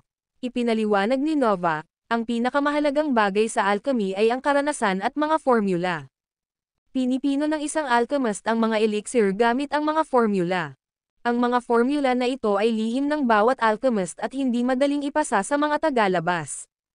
Tungkol sa karanasan sa alchemy, ang bawat alchemist ay bubuo ng isang natatanging hanay ng mga kasanayan sa alchemy. Hindi mo kailangang mag-alala tungkol sa mga formula dahil si Emperor Jabari ay isa ring natatanging alchemist at nag-iwan ng hindi mabilang na mga formula. Si Emperador Jabari ay kilala sa Primordial Age at may malawak na koneksyon. Nakipagkaibigan siya sa maraming alchemist at madalas makipagpalitan ng mga karanasan at formula sa kanila. Tumayo si Nova sa harap ni James at nagsimulang magpaliwanag kung paano maging isang alchemist. Upang maging isang alchemist, ang unang hakbang ay upang malaman ang tungkol sa iba't ibang Empyrean herbs. Kailangan mong malaman ang kanilang mga nakapagpapagaling na katangian. Dahil ang universo ay malawak at walang hangganan, mayroong hindi mabilang na mga halamang Empyrean. Kahit na ang isang Emperor rank alchemist ay hindi makikilala ang bawat Empyrean herb na umiiral sa universo. Sa kabutihang palad, si Emperor Jabari ay nag-iwan ng mga aklat na nagtatala ng iba't ibang uri ng Empyrean herbs, na may mga marka mula sa pinakamababa hanggang sa pinakamataas. Hanggat pamilyar ka sa kanila, ikaw ay magiging isang natatanging alchemist. Pangalawa, ang apoy ay mahalaga sa isang alchemist. Kung mas mataas ang kalidad ng iyong apoy, mas mataas ang iyong antas ng tagumpay sa alchemy. Tanong ni James, may flame energy ako. Anong kalidad ng flame energy ko? Tumingin si Nova kay James, hinaplos ang kanyang balbas, at nakangiting sinabi, nasa katawan mo ang fire genesis. Ang apoy mula sa fire genesis ay ang pinakamataas na grado sa universo. Sa buong universo, walang ibang alchemist ang magkakaroon ng mas mataas na antas ng apoy kaysa sa iyo. Gayunpaman, ang iyong kasalukuyang lakas ay masyadong mababa, at imposible para sa iyo na gamitin ang lakas ng Fire Genesis. Ganun ba? Natuwa si James. Ang pinakamataas na antas ng apoy sa universo ay maganda ang pakinggan. Pagpapatuloy ni Nova, kapag mayroon kang sapat na kaalaman at mataas na antas ng apoy, ang susunod na gagawin mo ay patuloy na magsanay, pinuhin ang iyong mga kasanayan, at gumawa ng mga elixir. Gaya nga ng kasabihan, practice makes perfect. Kapag mayroon kang sapat na karanasan sa alchemy, natural kang magiging isang natatanging alchemist. Nakinig ng mabuti si James dahil kailangan niyang pumasok sa Elixir Pavilion sa Boundless Holy Realm. Iyon lang ang pagkakataon niya na tingnan kung ito ba ang Elixir Pavilion na kailangan niyang hanapin. Ang video na ito ay edited by Urban Storytelling. Kabanata 2887. Makakatipid siya ng maraming oras kung ito ang tamang lugar, novel drama. Puntahan mo sila, at tanungin mo ako kung mayroon kang anumang mga katanungan. Matapos ay brief ni Nova si James ay hindi na ito nagsalita. Inayos na ni Nova ang mga alchemy books at inuri ito para kay James. Kinuha ni James ang unang libro at nagsimulang magbasa. Ang unang libro ay nagtala ng ilang mga ordinaryong halamang material mula sa Earth na hindi naglalaman ng anumang Empyrean spiritual energy o kapangyarihan. Gayunpaman, hindi kailanman nakita ni James ang marami sa mga halamang gamot na naitala sa aklat. Seryosong nirepaso ni James ang libro. Dahil naabot na ni James ang Sage rank, napaka-develop ng kanyang utak at malapit nang makamit ang photographic memory. Madali niyang naaalala ang mga bagay pagkatapos na dumaan sa mga ito minsan. Para siyang may kamera sa kanyang isipan na maaaring kunan ng larawan at itago ang mga iyon. Ipinagpatuloy ni James ang pagbabasa ng mga libro at pinalawak ang kanyang kaalaman sa mga libro. Binasa niya ang bawat libro at natutunan ang tungkol sa mga grado ng Empyrean herbs, mula sa pinakamababang walang Empyrean spiritual energy hanggang sa Sage-ranked Empyrean herbs at Divine rango na herbs. Matapos gumugol ng maraming taon sa time chamber, halos pamilyar si James sa lahat ng elixir sa universo. Siyempre, ito ay limitado lamang sa mga kilala ni Emperor Jabari. Kung tungkol sa mga halamang hindi alam ni Emperor Jabari, natural na hindi ito naitala sa mga aklat. Kaya naman, clueless din si James sa kanila. Nova, pamilyar na ako sa lahat ng uri ng Empyrean herbs at sa mga katangian nito. Napatingin si James kay Nova na nakatayo sa isang tabi. Bahagyang tumango si Nova at sinabing, "Alright, good. Ang susunod na hakbang ay subukan ito. Kung gusto mong pinuhin ang mga elixir, kakailanganin mo munang magkaroon ng alchemy furnace." Si Emperor Jabari ay isang alchemist, kaya syempre, naiwan niya ang isa. "Maghintay ka rito. Kukunin ko ito para sa iyo." Nawala sa kanyang paningin si Nova. Pagkatapos, mabilis siyang muling lumitaw. Casual na ikinaway ni Nova ang kanyang kamay, at isang alchemy furnace ang lumitaw sa harap ni James. Ang alchemy furnace ay napakalaki, na may diameter na 100 metro at taas na higit sa 30 metro. Ito ay kulay tanso, at ilang mahiwagang salita ang inukit dito. Ang loob ng Pagan ay mayroon ding maraming komplikado at mahiwagang mga karakter na nakaukit upang bumuo ng isang forma sayon. Ito ay isang malaking alchemy furnace. Bahagyang nagulat si James nang makita ang alchemy furnace. Tumango si Nova at nagpaliwanag, ito ang alchemy furnace na ginamit ni Emperor Jabari noon. Isa itong napakataas na antas ng alchemy furnace. Upang maging partikular, isa itong Emperor rank alchemy furnace at katumbas ito ng Imperial weapon. Ang paggamit ng Emperor ranked alchemy furnace ay madodoble ang iyong mga resulta ng mas kaunting pagsisikap. Gayun din, mayroon itong mas mataas na rate ng tagumpay at gumagawa ng mas mataas na kalidad na mga elixir. Ang pangalan ng alchemy furnace na ito ay ang Martial Alchemy Furnace. Habang nagsasalita, casual na ikinaway ni Nova ang kanyang mga kamay, at ilang Empyrean herbs mula sa bundok ang lumipad papunta sa time chamber. Ang mga damo ay nahulog sa alchemy furnace at nagsimulang pinuhin ang kanilang mga sarili ng automatiko. Lumitaw ang apoy sa loob ng alchemy furnace at nagsimulang pinuhin ang mga halamang gamot. Ito ang bentahe ng isang Emperor rank alchemy furnace. Hindi mo kailangang patakbuhin ito habang pinipino ang mga ordinaryong table tasks at elixir. Ang alchemy furnace ay automatikong pinuhin ang mga ito. Gayunpaman, Ito ay limitado lamang sa karaniwang mga table tasks at elixir. Ang mga high-grade na elixir at pills ay mangangailangan ng isang alchemist upang pinuhin ang mga halamang gamot. Sa kabila nito, maaari mong pinuhin ang mga elixir at pills na may mataas na kahusayan gamit ang high-grade alchemy furnace na ito. Nang makita ito, napangiti si James. Nakakamangha. Ang video na ito ay edited by Urban Storytelling. Kabanata 2888. Ang Emperor-ranked alchemy furnace ay kaakit-akit at maaari pang ang automatikong pinuhin ang mga elixir at table tasks. Bagamat automatiko lamang nitong nirefine ang mga low-grade na table tasks at elixir, kahanga-hanga pa rin ito. Sabi ni Nova, dahil nakuha mo ang celestial abode ni Emperor Jabari, lahat ng bagay dito ay pag-aari mo. Gayunpaman, ang alchemy furnace ay hindi pa maibibigay sa iyo. Dahil nagsimula ka palang mag-aral ng alchemy, kailangan mo ng ordinaryong alchemy furnace para makapagsanay. Pagkatapos magsalita, casual na ikan-away ni Nova ang kanyang kamay, at isang ordinaryong alchemy furnace ang lumitaw sa harap ni James. Bagamat isa lamang itong ordinaryong alchemy furnace, ang mga bagay na ibinigay ni Nova kay James ay hindi kailanman karaniwan. Ordinaryo lang iyon dahil marami nang nakita si Nova noon. Para kay James, kahit isang ordinaryong alchemy furnace ay pambihira. Gusto ni Nova na gumamit si James ng isang ordinaryong alchemy furnace para kunin ang mga sangkap na panggamot sa loob ng Empyrean herbs. Si James ay nagbasa ng maraming mga libro ng alchemy at natutunan ang tungkol sa proseso ng pagkuha. Gayunpaman, mayroon lamang siyang kaalaman ngunit hindi ang karanasan. Sige at subukan mo. Ibinuka ni Nova ang kanyang bibig at sinabing, sa pangkalahatan, mangangailangan ng maraming pagsisikap para maging isang kwalipikadong alchemist dahil nagsasangkot ito ng maraming eksperimento at karanasan. Bukod dito, ang Empyrean herbs ay mahal. Imposible para sa isang karaniwang pamilya na sanayin ang isang alchemist. Gayunpaman, kami ay nasa celestial abode ni Emperor Jabari. Ang buong kayamanan ni Emperor Jabari ay nasa loob ng celestial abode na ito. Mayroong hindi mabilang na mga halamang Empyrean dito na maingat na pinatubo ni Emperor Jabari.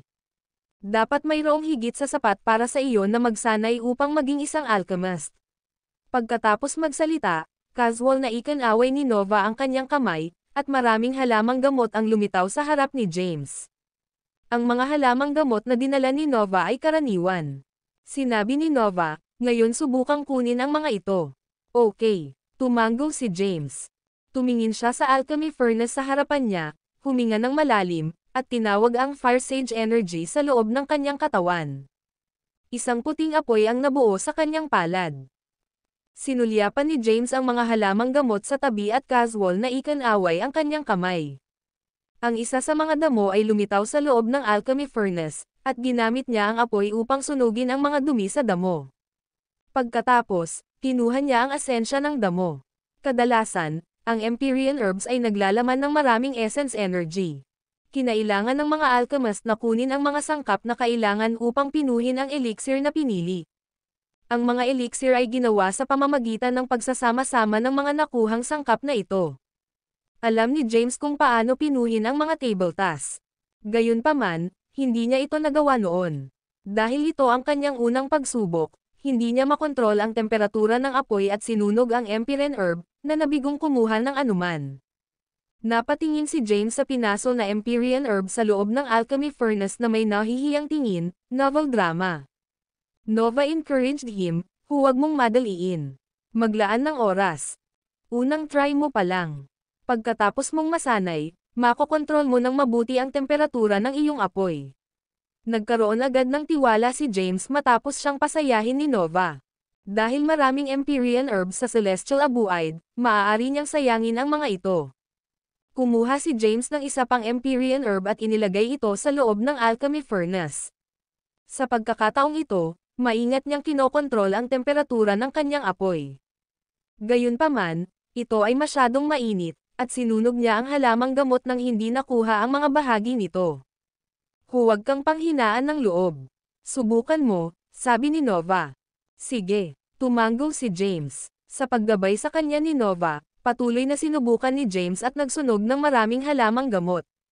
Matapos magsunog ng isang bangkos ng mga halamang gamot, sa wakas ay alam na ni James kung paano kontrolin ang kanyang apoy. Gayunpaman, maaari lamang niyang kontrolin ang kanyang apoy sa isang angkop na temperatura at hindi masunog ang mga halamang gamot. Kung tungkol sa pagkuha ng mga halamang gamot, kailangan niyang maunawaan ng mabuti ang mga halamang gamot at magkaroon ng ganap na kontrol sa proseso ng pagsunog. Sa wakas ay naunawaan ni James kung bakit sinabi ni Nova na ang isang karaniwang pamilya ay walang kakayahang magsanay ng mga alchemist. Ang proseso ng pag-aaral ay nangangailangan ng maraming materyales. Dahil ang mga Empyrean herbs ay mahalaga, ang pag-aaral na maging isang alchemist ay nagkakahalaga ng maraming espiritual na kristal. Gayunpaman, walang mga alalahanin si James. Ang video na ito ay edited by Urban Storytelling. Kabanata 2889. Ang mga halamang Empyrean ay sagana sa Celestial Abode. Nagsimula nang mag-practice si James. Sa lalong madaling panahon, maaari niyang i-extract ang ilang bahagi mula sa mga halamang gamot, ngunit ang mga ito ay mga bahaging mababa ang marka. Pagkatapos, nagsimula siyang gumamit ng mga nakuhang sangkap ayon sa mga formula upang pinuhin ang mga elixir. Maraming mga pulbos ng halamang gamot ang lumitaw sa alchemy furnace. Maingat na kinokontrol ni James ang apoy, at ang mga pulbos ay dahan-daang nagsasama upang bumuo ng ilang bilog na table task. Haha, ginawa ko. Nang makitang matagumpay niyang napino ang isang tableta, tumawa ng malakas si James.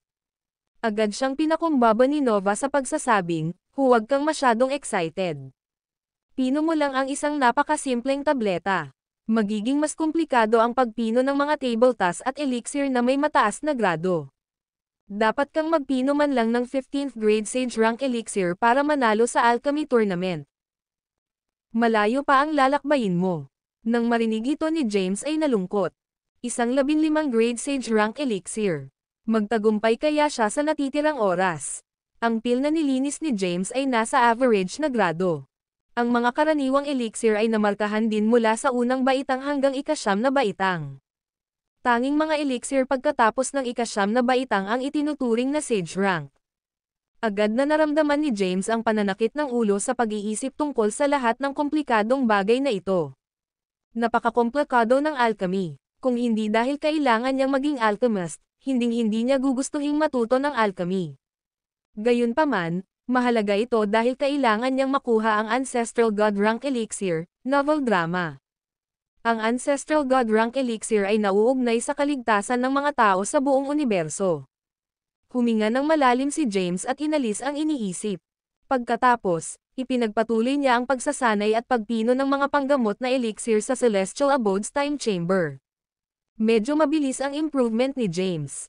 Kahit si Nova ay hindi napigil ang purihin si James bilang isang mahuhusay na alchemist at sinabing si James ay magiging isang natatanging alchemist na may higit na kasanayan. Mabilis na lumipas ang oras habang patuloy na nag-e-ensayo si James sa time chamber. Lumipas ang 3 taon sa labas ng mundo sa isang kisap mata. Malapit na matapos ang oras, James. Malalampasan mo ang alchemy tournament kung hindi ka aalis ngayon. Paalala ni Nova sa kanya. Nang marinig ang boses ni Nova, napatigil si James sa pag-practice. Tumingin si James kay Nova at sinabing, kayang-kaya ko lang magpino ngayon ng 10th grade Sage Rank Elixir. Sa tingin mo ba kaya kung manalo o mamumukod tangi sa alchemy tournament? Napangiti si Nova at sinabing, hindi ko alam, pero kailangan mong subukan. Dalhin ang Martial Alchemy Furnace sa iyo. Baka makatulong. Ma'am. Tumango si James. Walang ibang pagpipilian kundi subukan.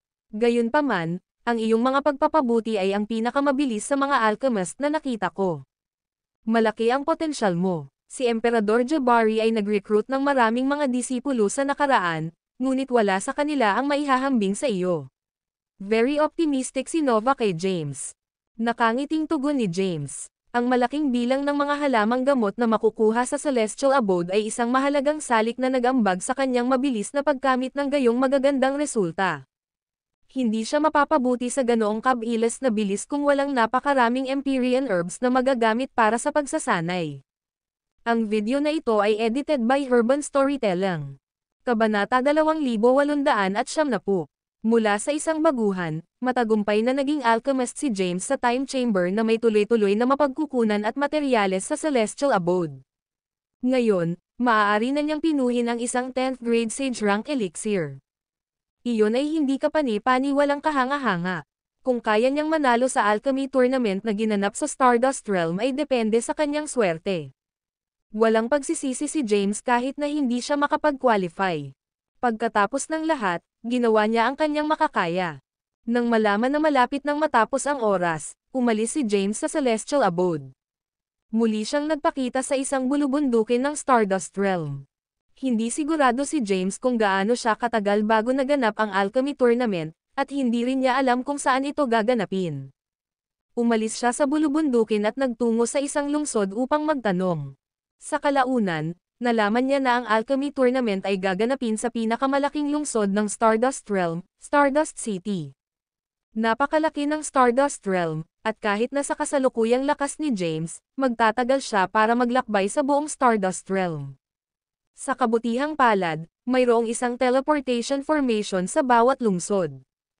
Pagkatapos magbayad ng isang tiyak na halaga ng mga espiritual na kristal, madali siyang mag-teleport sa ibang lungsod. Dahil walang espiritual na kristal si James, kumuha siya ng ilang halamang Empyrean sa Celestial Abode at ibinenta ang mga ito para sa mga espiritual na kristal. Pagkatapos, nag-teleport siya sa Stardust City. Ang teleportation formation sa labas ng Stardust City ay patuloy na kumikinang ng maliwanag. Dahil malapit nang mangyari ang alchemy tournament, ang mga alchemist mula sa buong Stardust Realm ay nag-teleport sa Stardust City. Bagamat hindi sila kwalipikadong lumahok, marami ang dumating upang manood ng paligsahan upang matuto mula rito. Lumiwanag ang teleportation formation, at lumabas si James. Sa sandaling lumitaw siya, nakita ni James ang malawak na lungsod. Ang tarangkahan ng lungsod ay 10,000 metro ang taas. Mula sa malayo, ang lungsod ay engrandi at maluho. Test, suck, kahanga-hanga. Matapos makita ang lungsod, namangha si James. Matapos ang isang maikling pagkabigla, lumakad siya patungo sa pintuan ng lungsod sa unahan at pumasok sa lungsod sa maayos na paraan. Sa sandaling pumasok siya sa lungsod, nagtanong siya tungkol sa alchemy tournament at nalaman na mangyayari ito sa loob ng 3 araw. Ang alchemy tournament ay nahahati sa maraming yugto. Ang unang yugto ay ang knockout round. Dahil napakalaki ng Stardust Realm, 10,000 alchemist ang nagmamadaling lumahok. Gayunpaman, mayroon lamang isang lugar, at ang ilang mas mahinang alchemist ay kailangang alisin muna. Ang natitirang mga advanced na alchemist ay sasalain upang makipagkompetensya para sa slot. Sa pamamagitan lamang ng matagumpay na pagkapanalo sa alchemy tournament ang isang tao ay maaaring kumatawan sa Stardust Realm upang lumahok sa pagsusulit sa pagkadisipulo ng Elixir Pavilion. Ang alchemy tournament ay nangyayari sa loob ng 3 araw. Dahil malapit na ang oras, wala na masyadong magawa si James. Kaya naman, natagpuan niya ang kanyang sarili ng isang inn na matutuluyan pansamantala. Lumipas ang 3 araw sa isang kisap mata. Makalipas ang 3 araw. Ang Stardust City ay abala sa mga lansangan nito na puno ng mga tao. Sa sandaling iyon, isang kislap ng liwanag ang sumikat mula sa City Lord's Mansion sa di kalayuan, novel drama. Pagkatapos, lumitaw ang isang lalaki sa langit, ang lalaki ay mukhang mga 40 taong gulang. Nakasuot siya ng gintong robe at mukhang puno ng buhay. Sa isang matingkad na ngiti, tiningnan niya ang maraming tao sa lungsod. Tumawa siya at sinabing, "Haha, welcome to Stardust City. Tulad ng alam mo, ang Elixir Pavilion ay magre-recruit ng mga disipulo mula sa buong Boundless Realm." Binigyan din ng pwesto ang Stardust Realm para lumahok sa disciple recruitment. Ang video na ito ay edited by Urban Storytelling. Kabanata 2871, ngunit kanino natin dapat bigyan ng pwesto?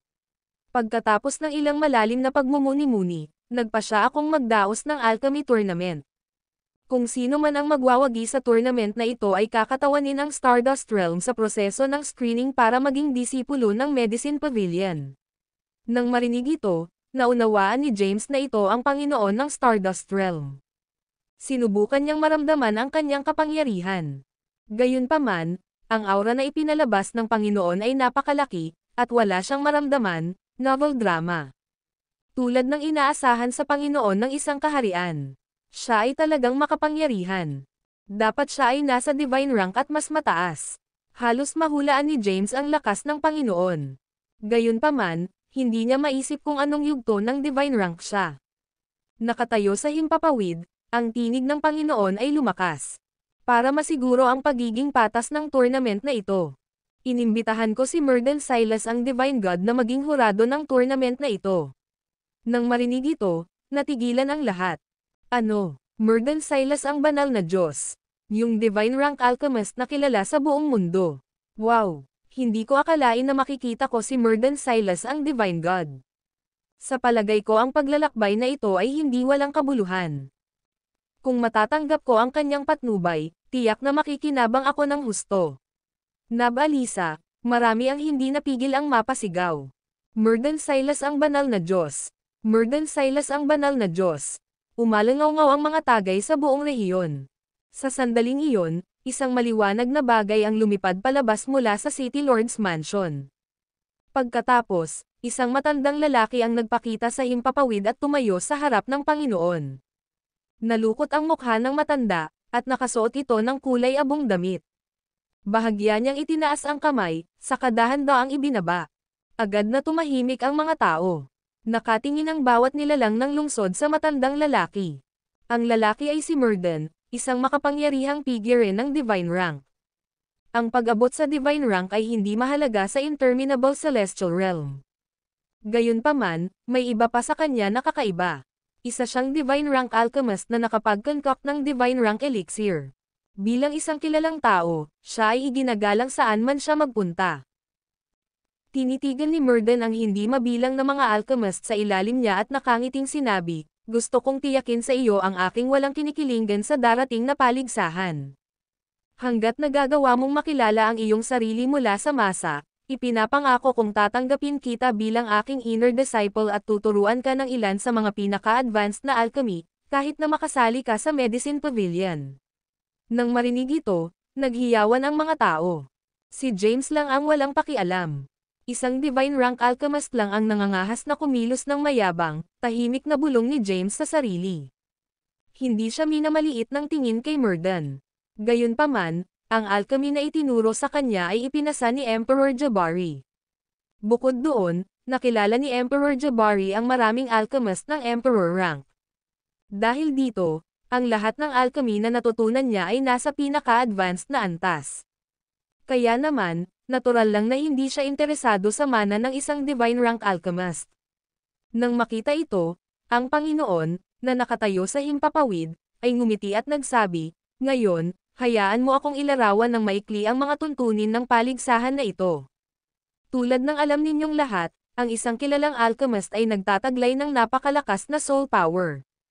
Ito ay dahil kung mas malakas ang soul power ng isang tao, mas malaki ang kontrol ng isa sa elixir sa proseso ng concoction.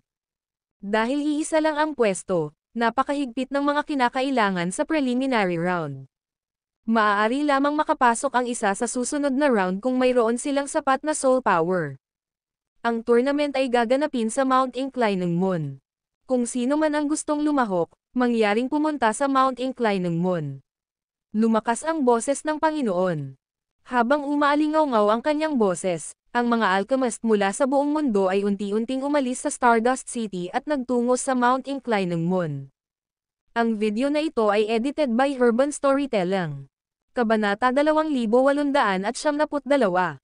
Ang Mount Inclining Moon ay ang pinakamalaking bundok sa labas ng Stardust City. Habang nagtitipon ang mga alchemist sa paanan ng Mount Inclining Moon, inihayag ng Lord of the Stardust Realm ang mga patakaran ng preliminary round. Ang mga patakaran ay simple. Isang magic circle ang naset up para subukan ang soul power ng mga alchemist. Sa normal na mga pangyayari, ang lakas ng soul power ng isang alchemist ay nakatali sa antas ng kanilang kapangyarihan. Kung ang kanilang soul power ay umabot sa ika-15 yugto ng Sage rank, ang kanilang ranggo ay nasa katulad na yugto. Katulad nito, ang kanilang antas ng alchemy ay nasa ika-15 yugto ng Sage rank, at makakagawa sila ng isang elixir sa ika-10 antas. Gayunpaman, may mga pagbubukod sa pamantayan. Ang ilang mga magsasaka, gaya ni James, ay nagtataglay ng pambihirang soul power. Dahil ang soul power ng isang tao ay hindi maihihiwalay sa rank, physical strength, at bloodline power ng isang tao, kung mas malakas ang isa, mas nakakatakot ang soul power ng isang tao. Sa ilalim ng normal na mga pangyayari, ang mga alchemist ay nakabisado na ang isang natatanging pag-atake ng kaluluwa. Simple lang ang rules. Hanggat maaari mong lampasan ang magic circle ng Mount Incline ng Moon at maabot ang tuktok, magiging karapat-dapat kang makapasok sa susunod na round. Huwag hayaan ang iyong bantay down, mga tao. Dahil iisa lang ang lugar, napakalakas ng magic circle. Ang mga may mahinang soul power ay hinding-hindi makatawid sa magic circle. Lumakas ang boses ng Panginoon. Lumitaw si James sa paanan ng Mount Incline ng Moon at iniskan ang kanyang paligid. Mayroong milyon-milyong mga alchemist sa kanyang kapaligiran, novel drama. Napatulala siya. Napakarami sa kanila. 100 milyong alchemist ang nakikipagkumpetensya para sa isang solong lugar. Ito ay sadyang masyadong malupit. Hindi kumpiyansa si James na kaya niyang magwagi. Iyon ay dahil nakakagawa lang siya ng 10th level elixir sa pinakamaraming. Ang tanging paraan para manalo siya ay ang paggamit ng martial alchemy furnace at manalangin na magkaroon ng milagro. Magsimula na ang tournament. Habang umaalingaw-ngaw ang tinig ng Panginoon sa buong rehiyon, maraming alchemist ang nagsimulang umakyat sa bundok at dahan-daang sumulong sa daan. Sa sandaling pumasok sila sa Mount Incline ng Moon, humakbang sila sa Magic Circle. Sinundan ni James ang mga alchemist sa Magic Circle. Kaagad, naramdaman niya ang labis na pagpindot sa kanyang mga balikat na naging dahilan para hindi siya komportable at malagutan ng hininga. Bukod dito, tila may hindi mabilang na matutulis na talam na tumutusok sa kanyang kaluluwa. Isang matinding sakit ang nagmula sa kaibuturan ng kanyang kaluluwa. How powerful, huminga ng malalim si James. Lubhang hindi komportable ang kanyang pakiramdam sa pagpasok pa lang sa Magic Circle. Maaabot ba talaga niya ang rurok? Pinagmasdan niya ang paligid. Ang mga alchemist sa paligid niya ay pareho, lahat sila ay may suot na masakit na ekspresyon sa kanilang mga mukha. Nang makita ito, bahagyang nakahinga si James. Hindi lang siya ang nagdurusa dito. Huminga siya ng malalim, inayos ang kanyang kalagayan, at sinimulang pigilan ang kapangyarihan ng Magic Circle.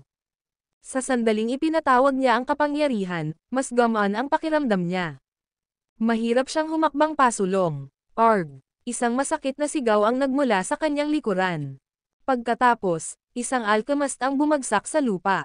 Bumulwak ang dugo sa buong katawan niya. Alam niyang papatayin siya kapag nagpatuloy siya. Kaya, hindi siya nagtagal sa loob ng Magic Circle at nagmamadaling natisod at sumuray-suray na lumabas sa Magic Circle at Mount Incline ng Moon. Naulit ang parehong senaryo ng maraming beses. Ang video na ito ay edited by Urban Storytelling. Kabanata 2873. Sa loob lamang ng ilang maikling minuto, maraming alchemist ang kusang loob na piniling ay forfeit ang tournament. Samantala, pagkatapos sugpuin ang kapangyarihan ng Magic Circle, bumuti ang pakiramdam ni James.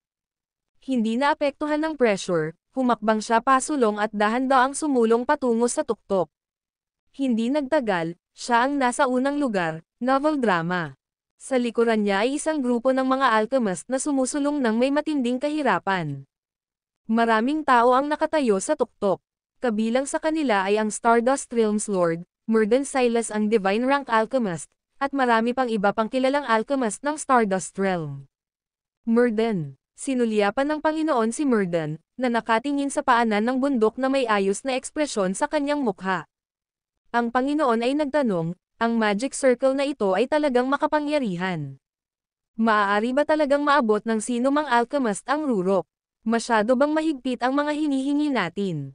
Malamig na sabi ni Murden, sinusunod ko lang ang mga pamantayan ng Medicine Pavilion sa pag-recruit ng mga bagong disipulo. Kung hindi man lang nila makatawid ang Magic Circle na ito, sila ay walang iba kundi ang kanya na kumpe kahit na sila ay nasecure ang pwesto at lumahok sa discipleship examination ng Medicine Pavilion. Galing ako sa Stardust Realm. Gayunpaman, ang Stardust Realm ay hindi gaanong mahalaga sa Interminable Celestial Realm. Kung sino mang alchemist ng Stardust Realm ang makakasama sa Medicine Pavilion, ang krisis na kinakaharap ng Stardust Realm ay malulutas.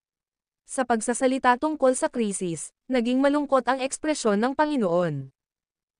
Nagpatuloy si Murden, ang lakas ng overworld ay hindi mabilang na beses na mas malaki kaysa sa Stardust Realm. Ngayon, maaari lamang tayong humingi ng proteksyon sa Medicine Pavilion. Kung ang sinumang alchemist ng Stardust Realm ay sumali sa Medicine Pavilion, ang overworld ay hindi kikilos ng pabigla-bigla. Huminga ng malalim ang Panginoon at sinabi, "Salamat sa iyong pagsasaalang-alang, Murden. Bagamat wala ito sa iyong pag-aalala, nagsumikap ka para makaisip ng solusyon." Bahagyang iwinagayway ni Murden ang kanyang kamay at sinabing, "Ikaw ang Panginoon. Kinakatawan mo ang buong Stardust Realm. Dahil dito, ang iyong mga alalahanin ay ang mga alalahanin ng Stardust Realm." Natahimik si Lord. Itinoon niya ang kanyang atensyon sa hindi mabilang na mga alchemist sa ibaba niya, umaasa na ang isang alchemist na nagtataglay ng pambihirang mga kasanayan sa alchemy ay lalabas at matugunan ang pamantayan ng Medicine Pavilion. Napatingin siya kay James na nasa unahan. Dahil si James ang nangunguna, nangangahulugan ito na nagtataglay siya ng nakakatakot na soul power. Sa sandaling iyon, inilagay niya ang kanyang pag-asa kay James, tahimik na nagdarasal sa kanyang puso, dali, tumawid sa Magic Circle. Nasa kalagitnaan na ng bundok si James. Doon, nagsimula siyang hindi komportable. Kahit na may napakalawak na kapangyarihan na sumasangga sa kanyang katawan, nakaramdam siya ng kakulangan sa ginhawa na nagmumula sa kaibuturan ng kanyang kaluluwa. Dahil dito, wala siyang choice kundi magpahinga. Sabay tingin niya pababa. Marami pang mga alchemist ang umaakyat sa bundok. Batay sa mga konserbatibong pagtatansya, dapat mayroong hindi bababa sa 100 milyong alchemist na pumasok sa Mount Inclining Moon. Gayunpaman, noong nasa kalagitnaan na si James, marami na ang na-disqualify. Ngayon, 10-10 milyon na lang ang natitira. Nang makitang marami pang humahabol, nag-isip si James. Kahit na ang Magic Circle na ito ay nakatarget sa soul power, ang mga alchemist na ito ay makapangyarihan gayunpaman. Marami ang makakarating sa rurok. Matapos magpahinga sandali, mas mabuti na ang kalagayan ni James. Tumayo siya at humarap. Sa tuktok, sa pagpapatuloy ni James sa kanyang pagsulong, nakahinga ng maluwag ang Panginoon. This time, hindi na nagpapigil si James. Ipinatawag niya ang kanyang buong kapangyarihan, pinabilis ang kanyang bilis, at sisingilan patungo sa tuktok. Ganun pa man, mabagal pa rin ang kanyang bilis, hindi masyadong naiiba sa ordinaryong tao. Samantala, ang Mount Inclining Moon ay 10-10 kilometro ang taas, hindi pa banggitin na ang landas nito ay maangin at matarik. Lumipas ang mga araw. Di nagtagal, lumipas ang 3 araw. Sa nakalipas na 3 araw, marami pang alchemist ang na-disqualify. Sa kabilang banda, daan-daang metro lang ang layo ni James sa finishing line. Gayunpaman, siya ay kaawa-awa. Mahina ang kanyang paghinga, at bawat hakbang ay nangangailangan ng matinding pagsisikap. Ang video na ito ay edited by Urban Storytelling. Kabanata 2874. Hindi malayo ang distansya sa pagitan ng paanan ng bundok hanggang sa tuktok. Gayunpaman, tumagal ng 3 araw si James bago makarating sa tuktok. Ngayon, ilang daang metro na lang ang layo niya sa finishing line. Para siyang nakaranas ng matinding labanan, siya ay kasalukuyang nasa kahabag-habag na kalagayan. Nakaramdam siya ng matinding kakulangan sa ginhawa sa buong katawan, at hindi siya makapagbigay ng kahit 1 onsa ng lakas. Nakahiga siya sa lupa, ang kanyang buhay ay nakabitin sa isang sinulid. Kahit na ang paghinga ngayon ay nangangailangan ng malaking pagsisikap. Sa kasalukuyan, siya ang pinakamalapit sa linya ng pagtatapos. Bagamat siya ay nakahiga sa lupa, ang kanyang kaluluwa ay dinudurog.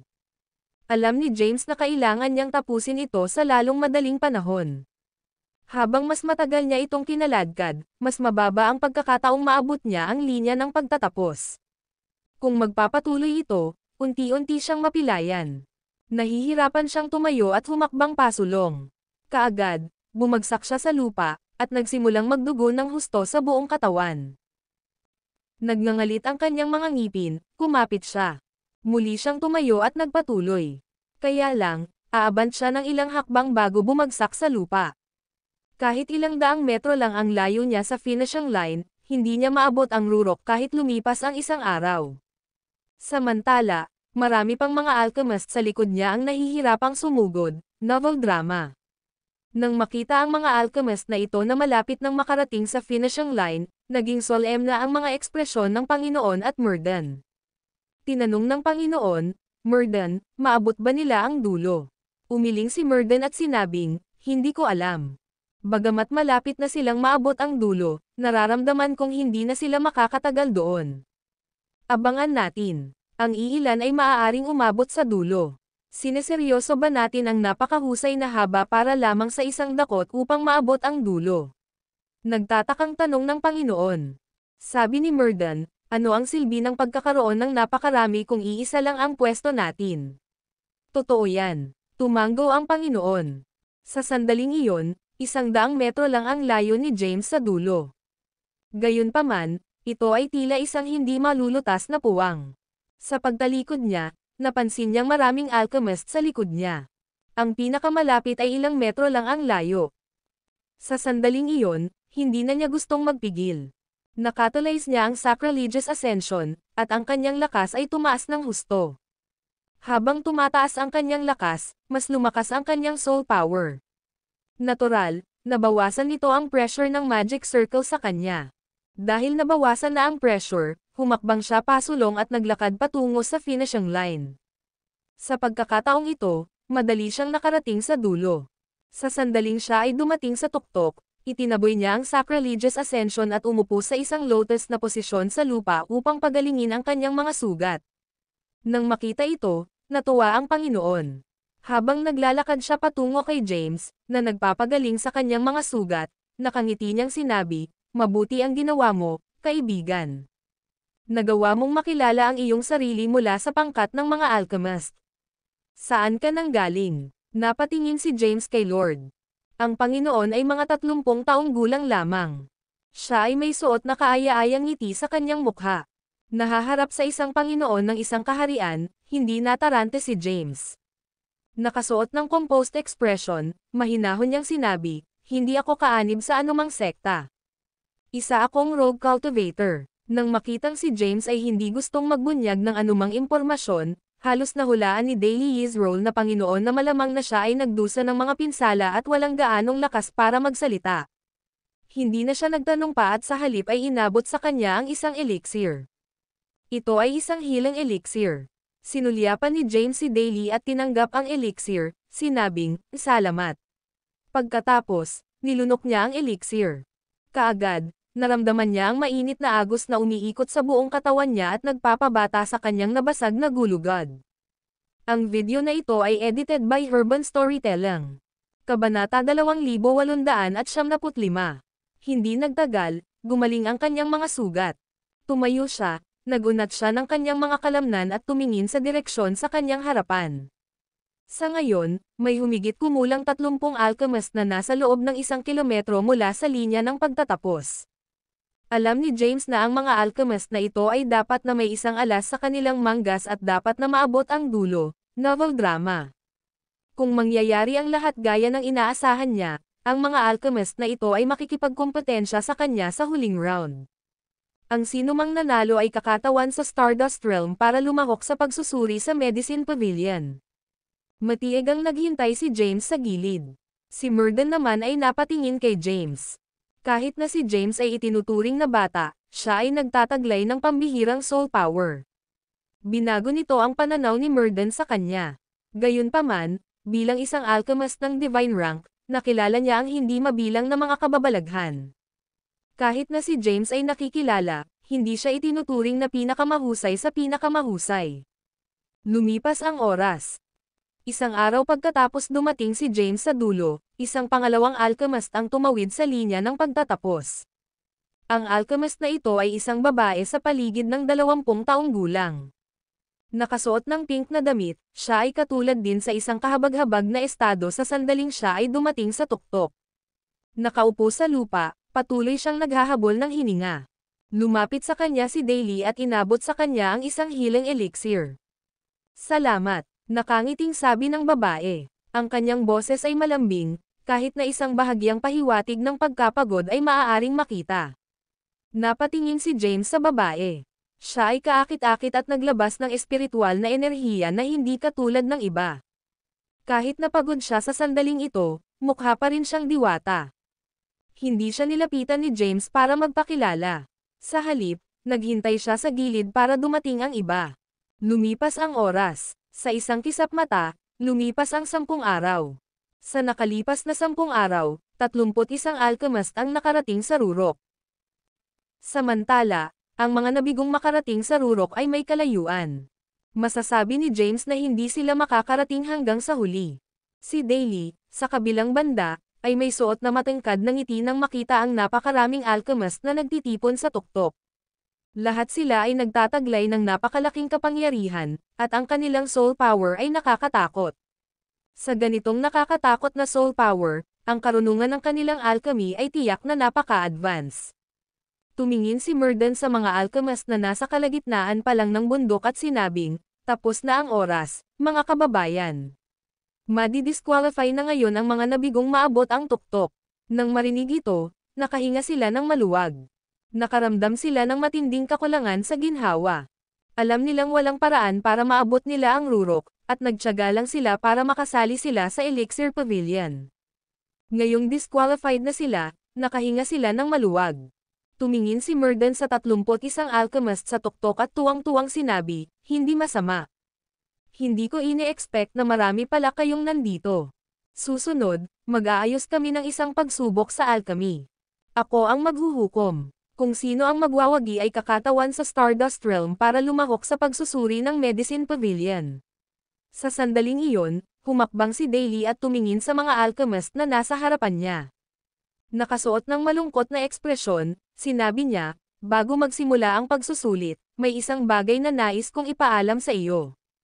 Itinoon ng mga alchemist ang kanilang mga tingin kay Daly, hindi alam kung ano ang sasabihin nito.